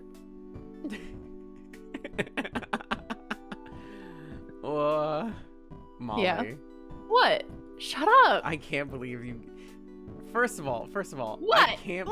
I cannot believe that What? this is the game that you're introducing to my lovely dears and darlings. I can't believe you're bringing this smut into my house. I'm never gonna pretend to be somebody I'm not, so I'm just gonna give them the worst of me, and the worst of me also happens to be the best of me, so they're just getting uncensored and real, and just I hope they invite me back. We seem to be on the same brain length with the baby shark. The brain length? How long's your brain, Molly? Not at least 6 feet. Enough between you and me. 6 feet, because Yeah. we're simple and clean and practicing safe social distancing. That's not like I have a big brain. That's just like, No, it's That's not big. the It's bit. just long. I got a real problem. I mean, but the pompadour, I really hide it behind the pompadour. Nobody will know. Wow. And? Incredible. Mm-hmm. Incredible. Mm-hmm. Listen, I don't want to mislead anybody in chat. This is who I am. It's a fun game. We're having fun, having a good time. You misleading? Never. I mean, not intentionally. I might be walking in a direction and then remember I need to be going in the other direction and we'll turn around. But that wasn't intentional. I was thinking about other stuff, made a mistake, turned around, hope everybody on the street didn't see me do that. They all did though, but I'm just gonna pretend like they didn't. That's fair. Pretend to get a call, have an excuse to turn around. See, guys, this is why it's taking because tangents every 2 minutes. So you're right. But are you having fun? I'm having fun. I'm having fun. I always have fun with you, Kdin. Even when you beat me, beat me you up in a Denny's parking lot. I know, I'll get chicken nuggets afterwards. So it's Don't. I fine. mean, I bring the med kit with me. I'm not gonna Yeah. leave you there. You drove me there. I'll pay for gas. You know. All right. I like these bits that we do, you and I. Just you and I, not so different. We're not so different, you and I. Two sides of the same coin. You with your entire Twitch audience, and me with these fucking crayons. Oh my god.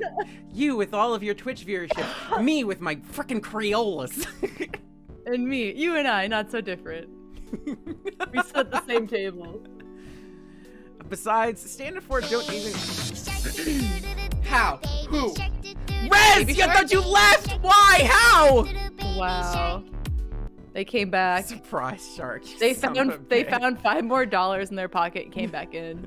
Threw bits at my face. Screaming baby shark. Oh my god. Surprise, motherfucker. Besides, standard for don't even live on land anymore. They'll be setting True. sail again, exploring the seas and documenting the oddities of the world. From what you've heard about it already, it's intense stuff that keeps them on the move and untethered. And you're no expert, but your car is looking pretty close to done, meaning you'll be leaving Gravity Falls soon enough. Uh-oh. And all you can do is hope you're not leaving with any regrets. Oh god, don't put that on me. Heading out through the back door, so that you don't disturb Seuss's current tour, you round the house to where your car has stood still for the past 2 weeks. Holy crap, it's been a minute. Yeah, enough- but also. Yeah.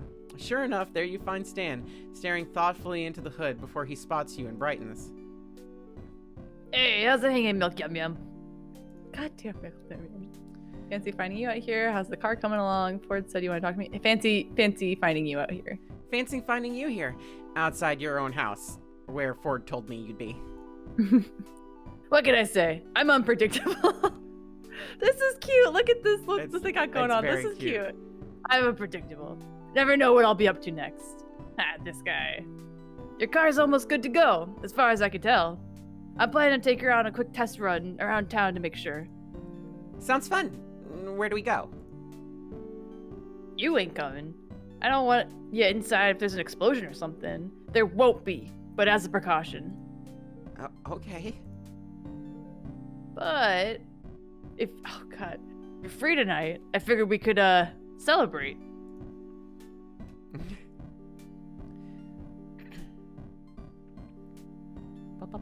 What happened? What's up?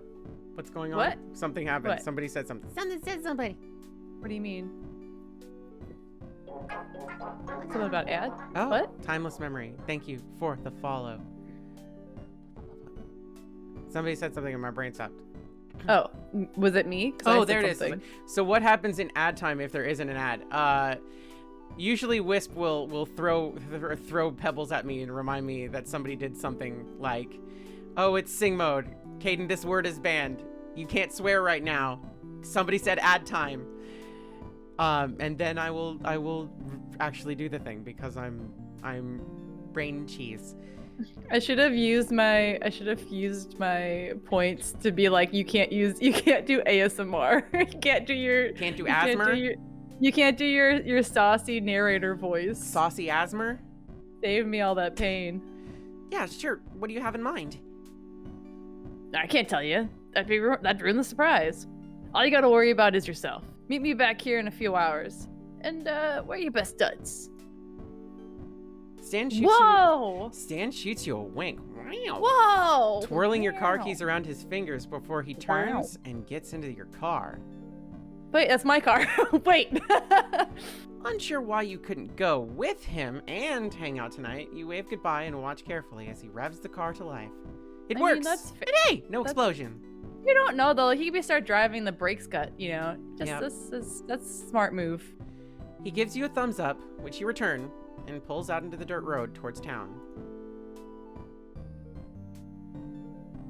A handful of hours later, and it's just about time to get ready for your date. Date? A datai? A data?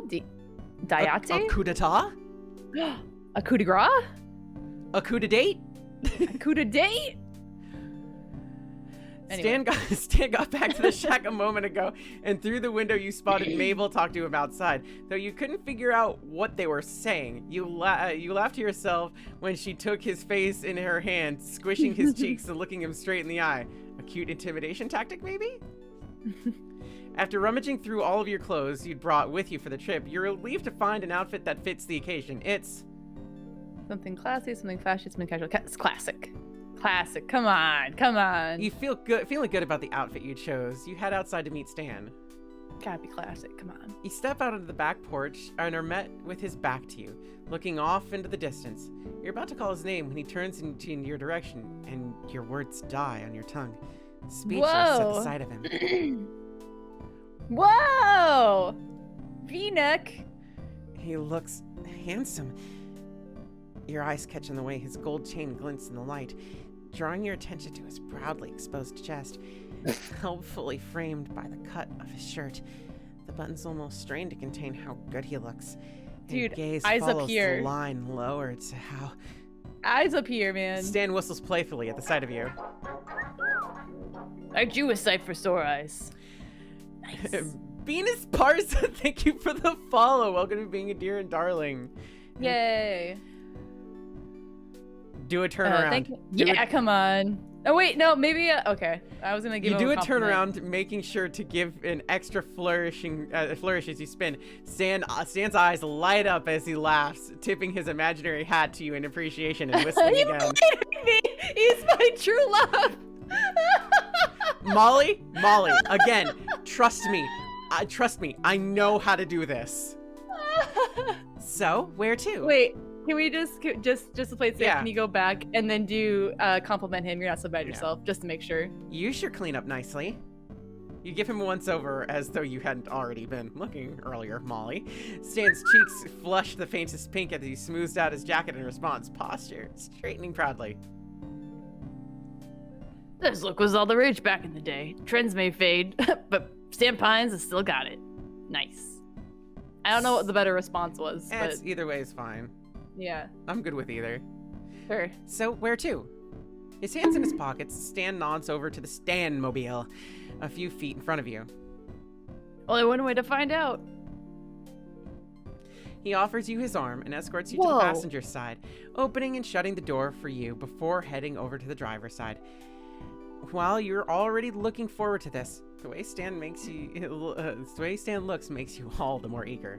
And that God. cologne, it suits Ha. him. Ha, suits him. Ha, ha, ha. You watch him, thinking to yourself just how crazy this all is. Your brain is telling you to get a grip, but your cheeks are beginning to ache from smiling so much, and you can't bring yourself to mind. Whoa! The El Diablo soon purrs to life and you're on your way. Since you don't know your destination, you're not sure how long the ride will be.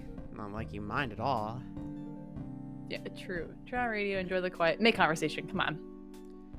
You always this mysterious with your dates? Luring them off into the night with the promise of a good time? Stan chuckles.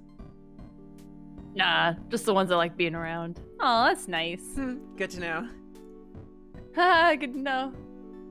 Besides, you should definitely know what to expect from a drive with me by now. That's true. We robbed a man Yeah. and got shot at and then went to jail.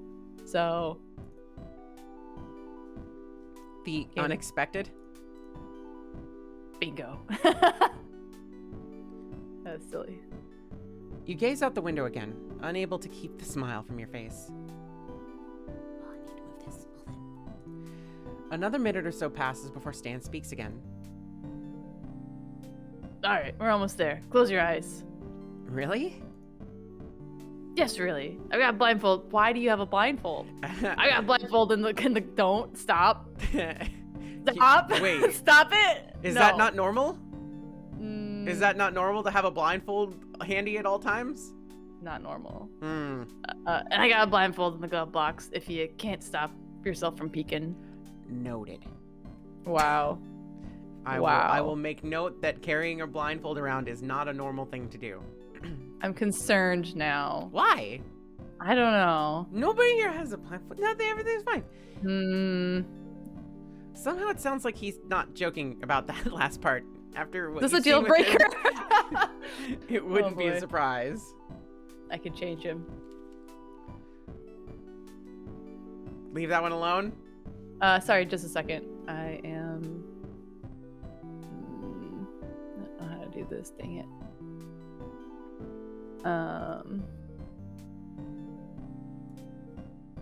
Okay. Comment on it. No, we gotta comment on it. Come on. You do? I told you I'm realistic romantic. You are a realistic romantic.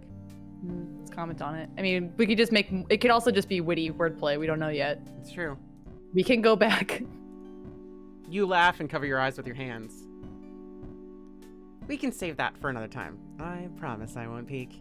Whoa. You can't see, but somehow your instincts tell you he's flushed red from that. He laughs, Dang. pleased. Ha ha ha.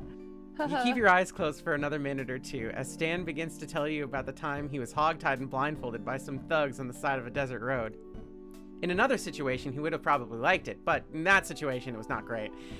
Just as he gets to the good part about how he had to hitchhike using only his nose, the car comes to a stop. You both hear and feel Stan put the car into park and realize there's muffled music not too far from you.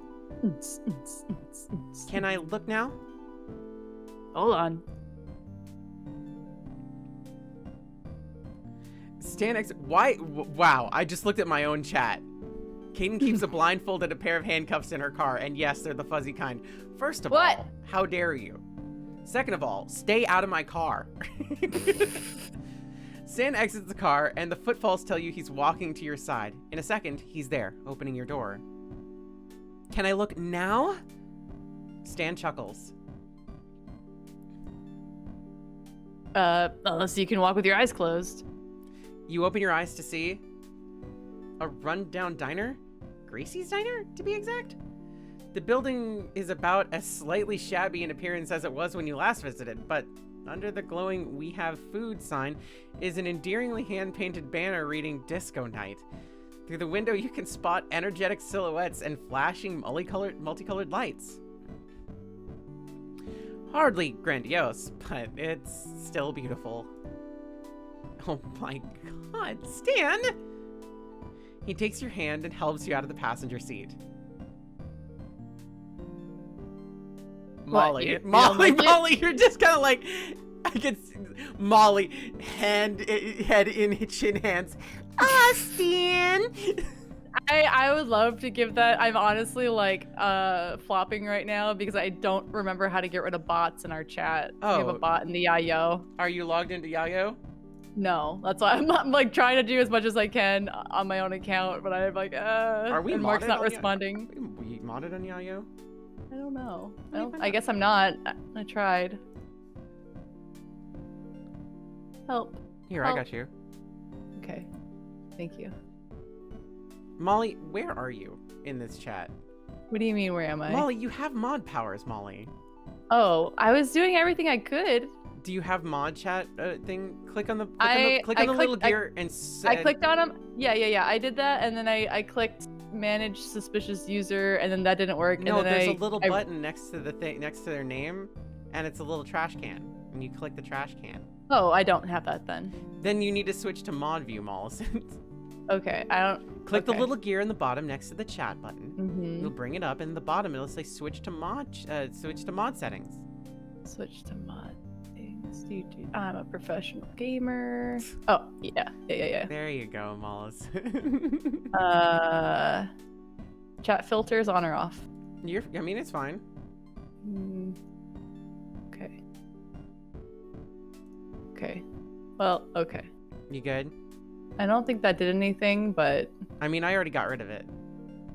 Okay, great. I All right, then yeah. Don't worry, Mollis. I got it. Everybody forget I was like, ha, this guy is so handsome, instead of me panically typing in the Discord asking how to do something. Help, help, help, help, help, help, help. Stranger danger. I have to save everyone. What, you don't like it? You remembered. Yeah, you remembered. Yeah. I know you've been dying to see the magic I make on the dance floor. Seemed cruel to keep you waiting any longer. Wow. What an honor. Let's get going already. What an honor. Yeah. It'll be an honor to witness such magic in the making. See, this is the shit I like. When you got banter, that's when it's going well. No. I try to stay humble. This is a bop, dude. Instantly. I don't think this is disco, but it's a bop. It's a vibe. It's a disco-y vibe. I'm moving my shoulders. I'm feeling it. As you step inside, you're greeted by the sight of a dance floor. A disco ball reflects fragments of color spotlights all around the room, and even the cow skull above the jukebox has string lights wrapped around its horns.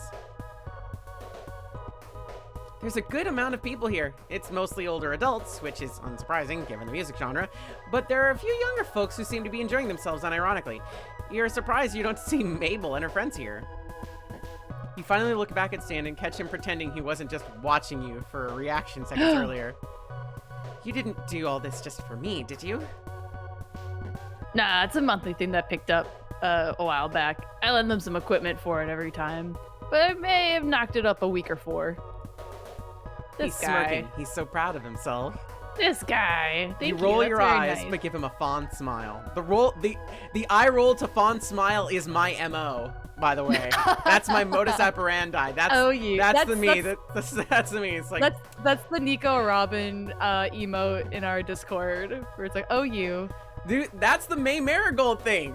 She does it when she opens the gate. Yep. I drew that. You did. I forgot you totally did do that. I drew that. I did that. That's the talking about Robin. She's so Robin about things. So fucking hot. That's so Robin, she's Robin. So sexy, attractive, hot. Damn it. That's damn it. I promised myself not like this. Curses. That's so Robin. Anyway. That's so Robin. What with her fingerless gloves and her beautiful eyes and her blonde luscious hair and her blonde and her sassy quips and her amazing views in the world and her where was I going with this? What were we talking about? Whatever. We're gonna rob a guy. Trust me, that woman's arrows definitely hit their mark, hey? I drew that, and I also drew the little Fiona hop little Fiona bounce.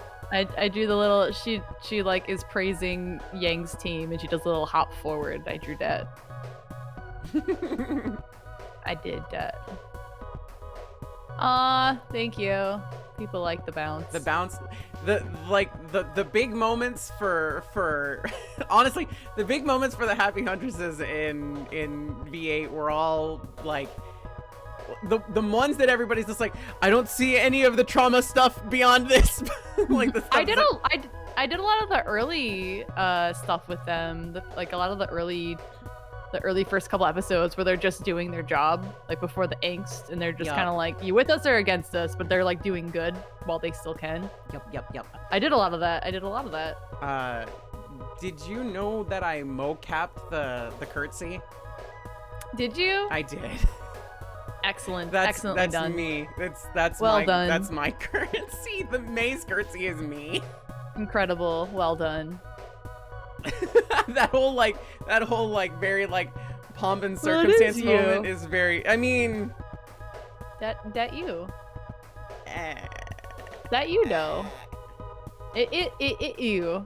The other thing I did was the hand shoulder grip and intense moment between Ironwood and Watts. I was Ironwood in that situation. Oh, That was really? me. Kdin, I did that scene too. I When he's mo- like making him hack for him, I did that scene. Yeah, I mocapped Ironwood's movements in that entire scene. I drew that.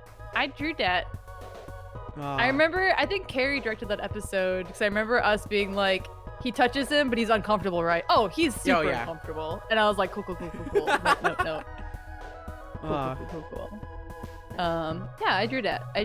I love it when they use my acting. Like, I'm always like, they kept it. Like, there's a scene when they get Oscar back at the end and Yang gives him like a little hair tussle. I added that. That wasn't in the script or anything. I added that. I was That's like, my son. Damn it. no, I was like, I need everybody on the team to be happy to see Oscar, and I like Yang and Oscar's relationship as kind of like older sister, little brother, and I'm just like, I'm just gonna keep pushing it.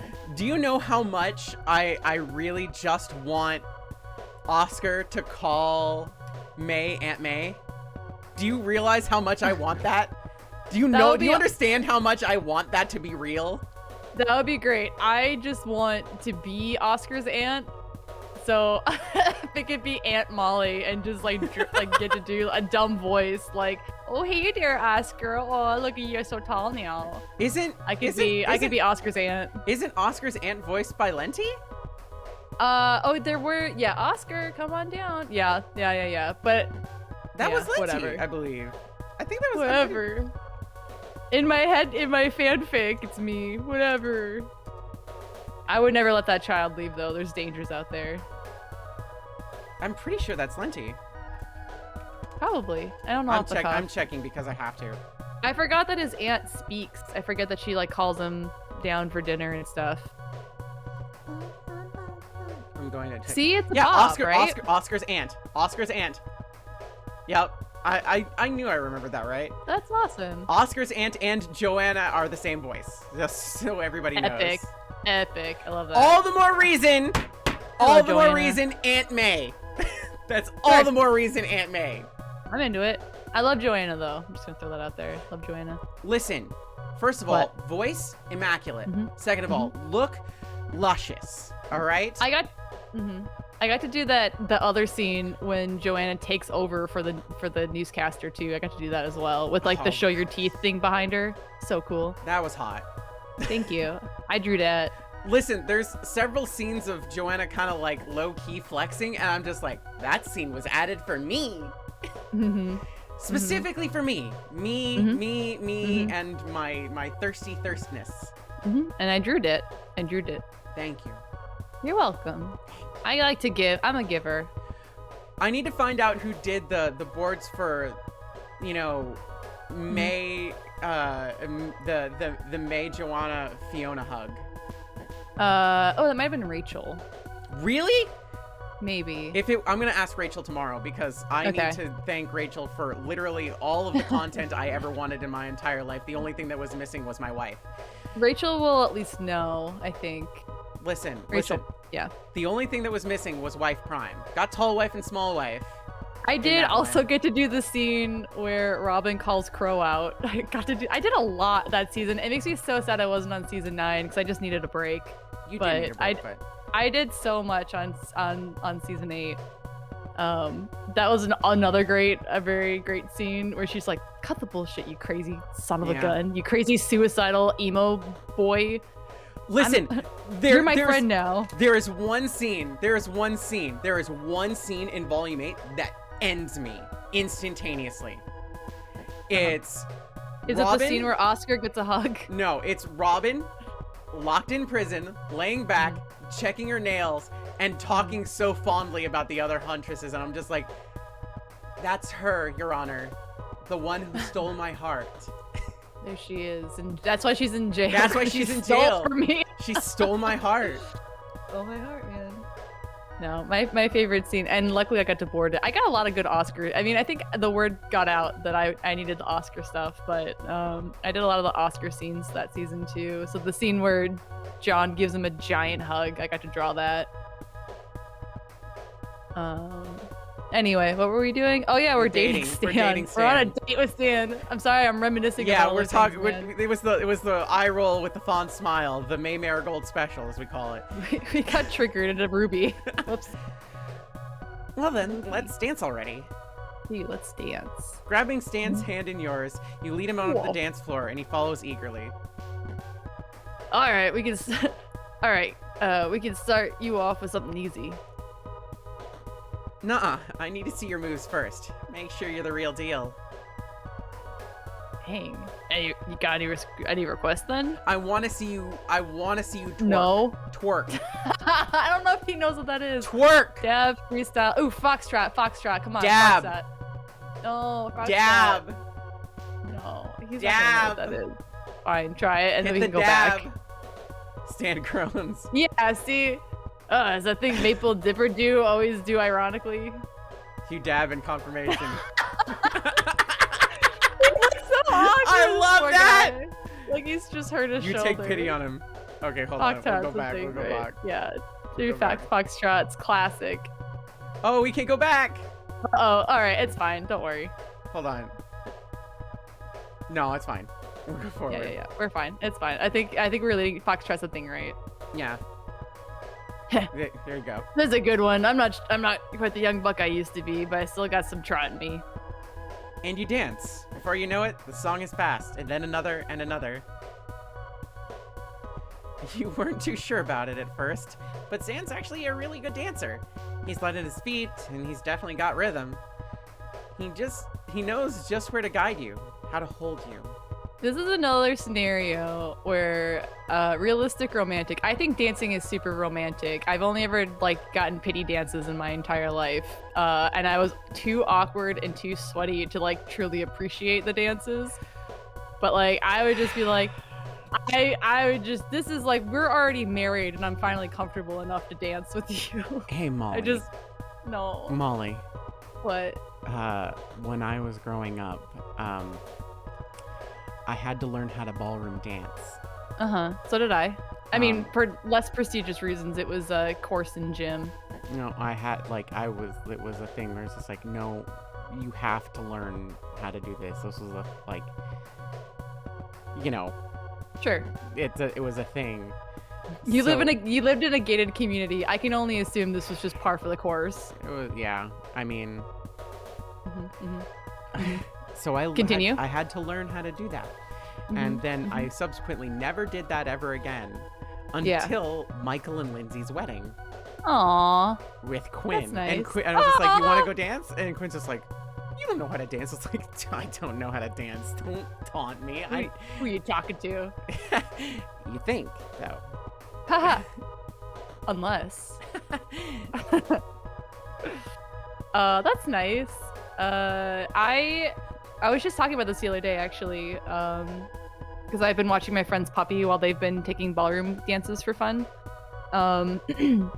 In my curriculum in high school, middle school and high school, was that there was always a section about dancing. So we would square dance, learn ballroom dance, types of dancing and stuff like that. We never had enough guys in the class, so I would always be in the leading position, basically. And let me tell you, at my brother's wedding, when I got asked twice to dance, and I was like, I would love to dance, haha, that'd be great. And then immediately fucked up because the person obviously was gonna be the leader, and I tried to lead by accident because that was all I knew. I only know how to lead, and I was like, oh god, do you regret asking me? I'm so sorry. Molly, I completely understand. I don't know how to follow when it comes to dancing. I was only trained how to lead. It was awful. And for whatever reason, the night of my brother's wedding, I was I don't know if I was eating well or what, but alcohol did not work on me that night. I was dead sober. I drank so much dead sober.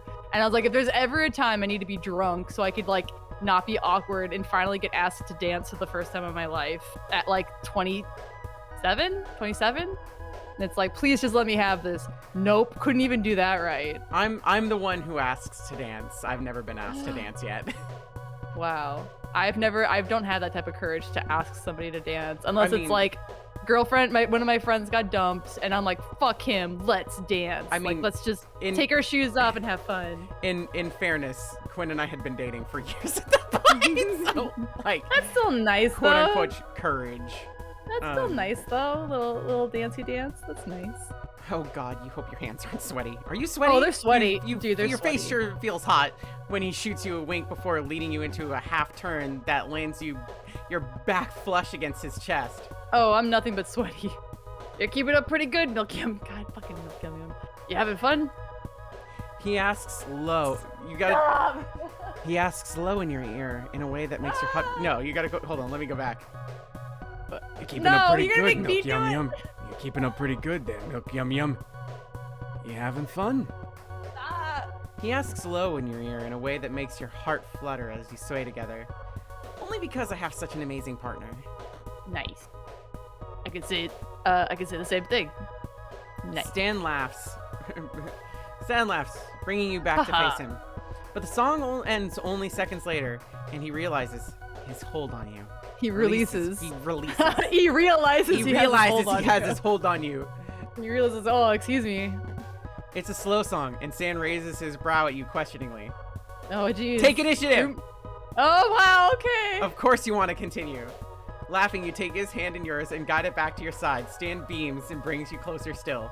You're Oh, about to jeez. rest your palms against his chest, but change your mind and rest them on his broad shoulders. You're almost nervous to look him in the eye, but when you chance to glance upward, you're so pleased with what you see. You've been close Room- before, intimately even, but this is a whole new ballpark. Face to face, moving slowly as one, nothing to distract the one from the other's gaze.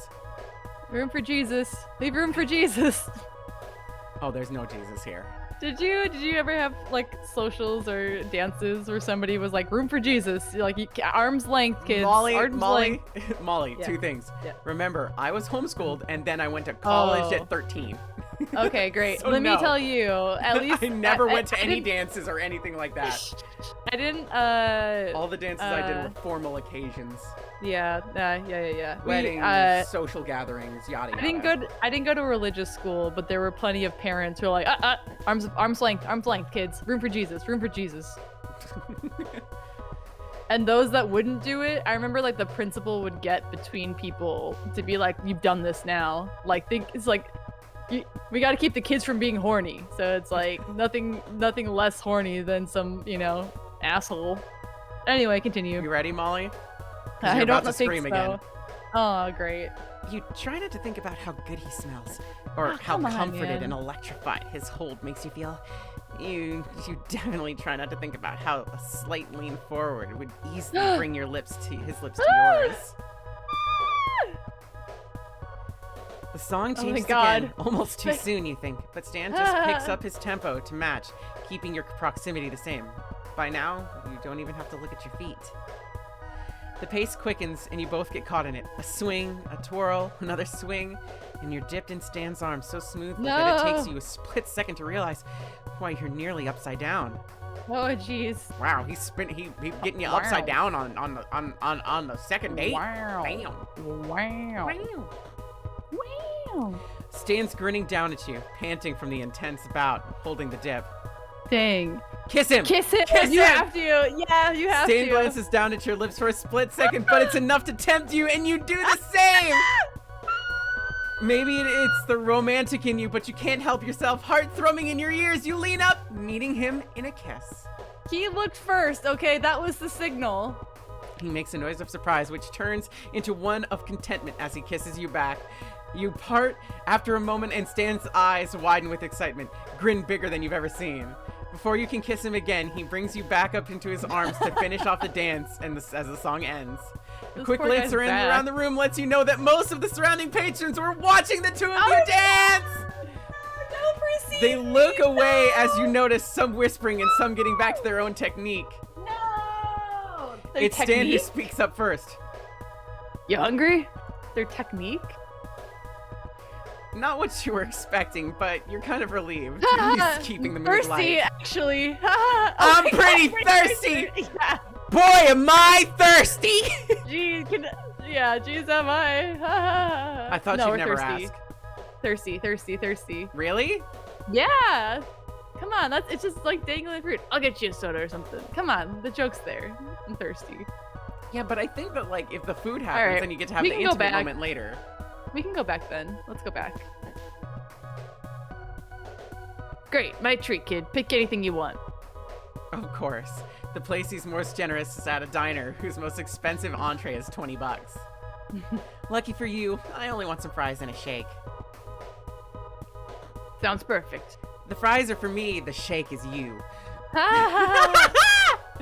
My milkshake brings all the boys to the yard. Instead of waiting for a server to come by, Stan goes straight to the counter to order. You sit down in a pleasantly unsticky booth to wait for him and notice that Stan left his jacket on the seat next to you. Put it on. Put it on, baby, yeah. In no time, Stan returns with 2 orders of fries and 2 shakes. He grins when he sees his jacket draped over your shoulders. Hope you don't mind. I was feeling a bit chilly. Bullshit, I'm sweaty as hell. Nah, it looks good on you.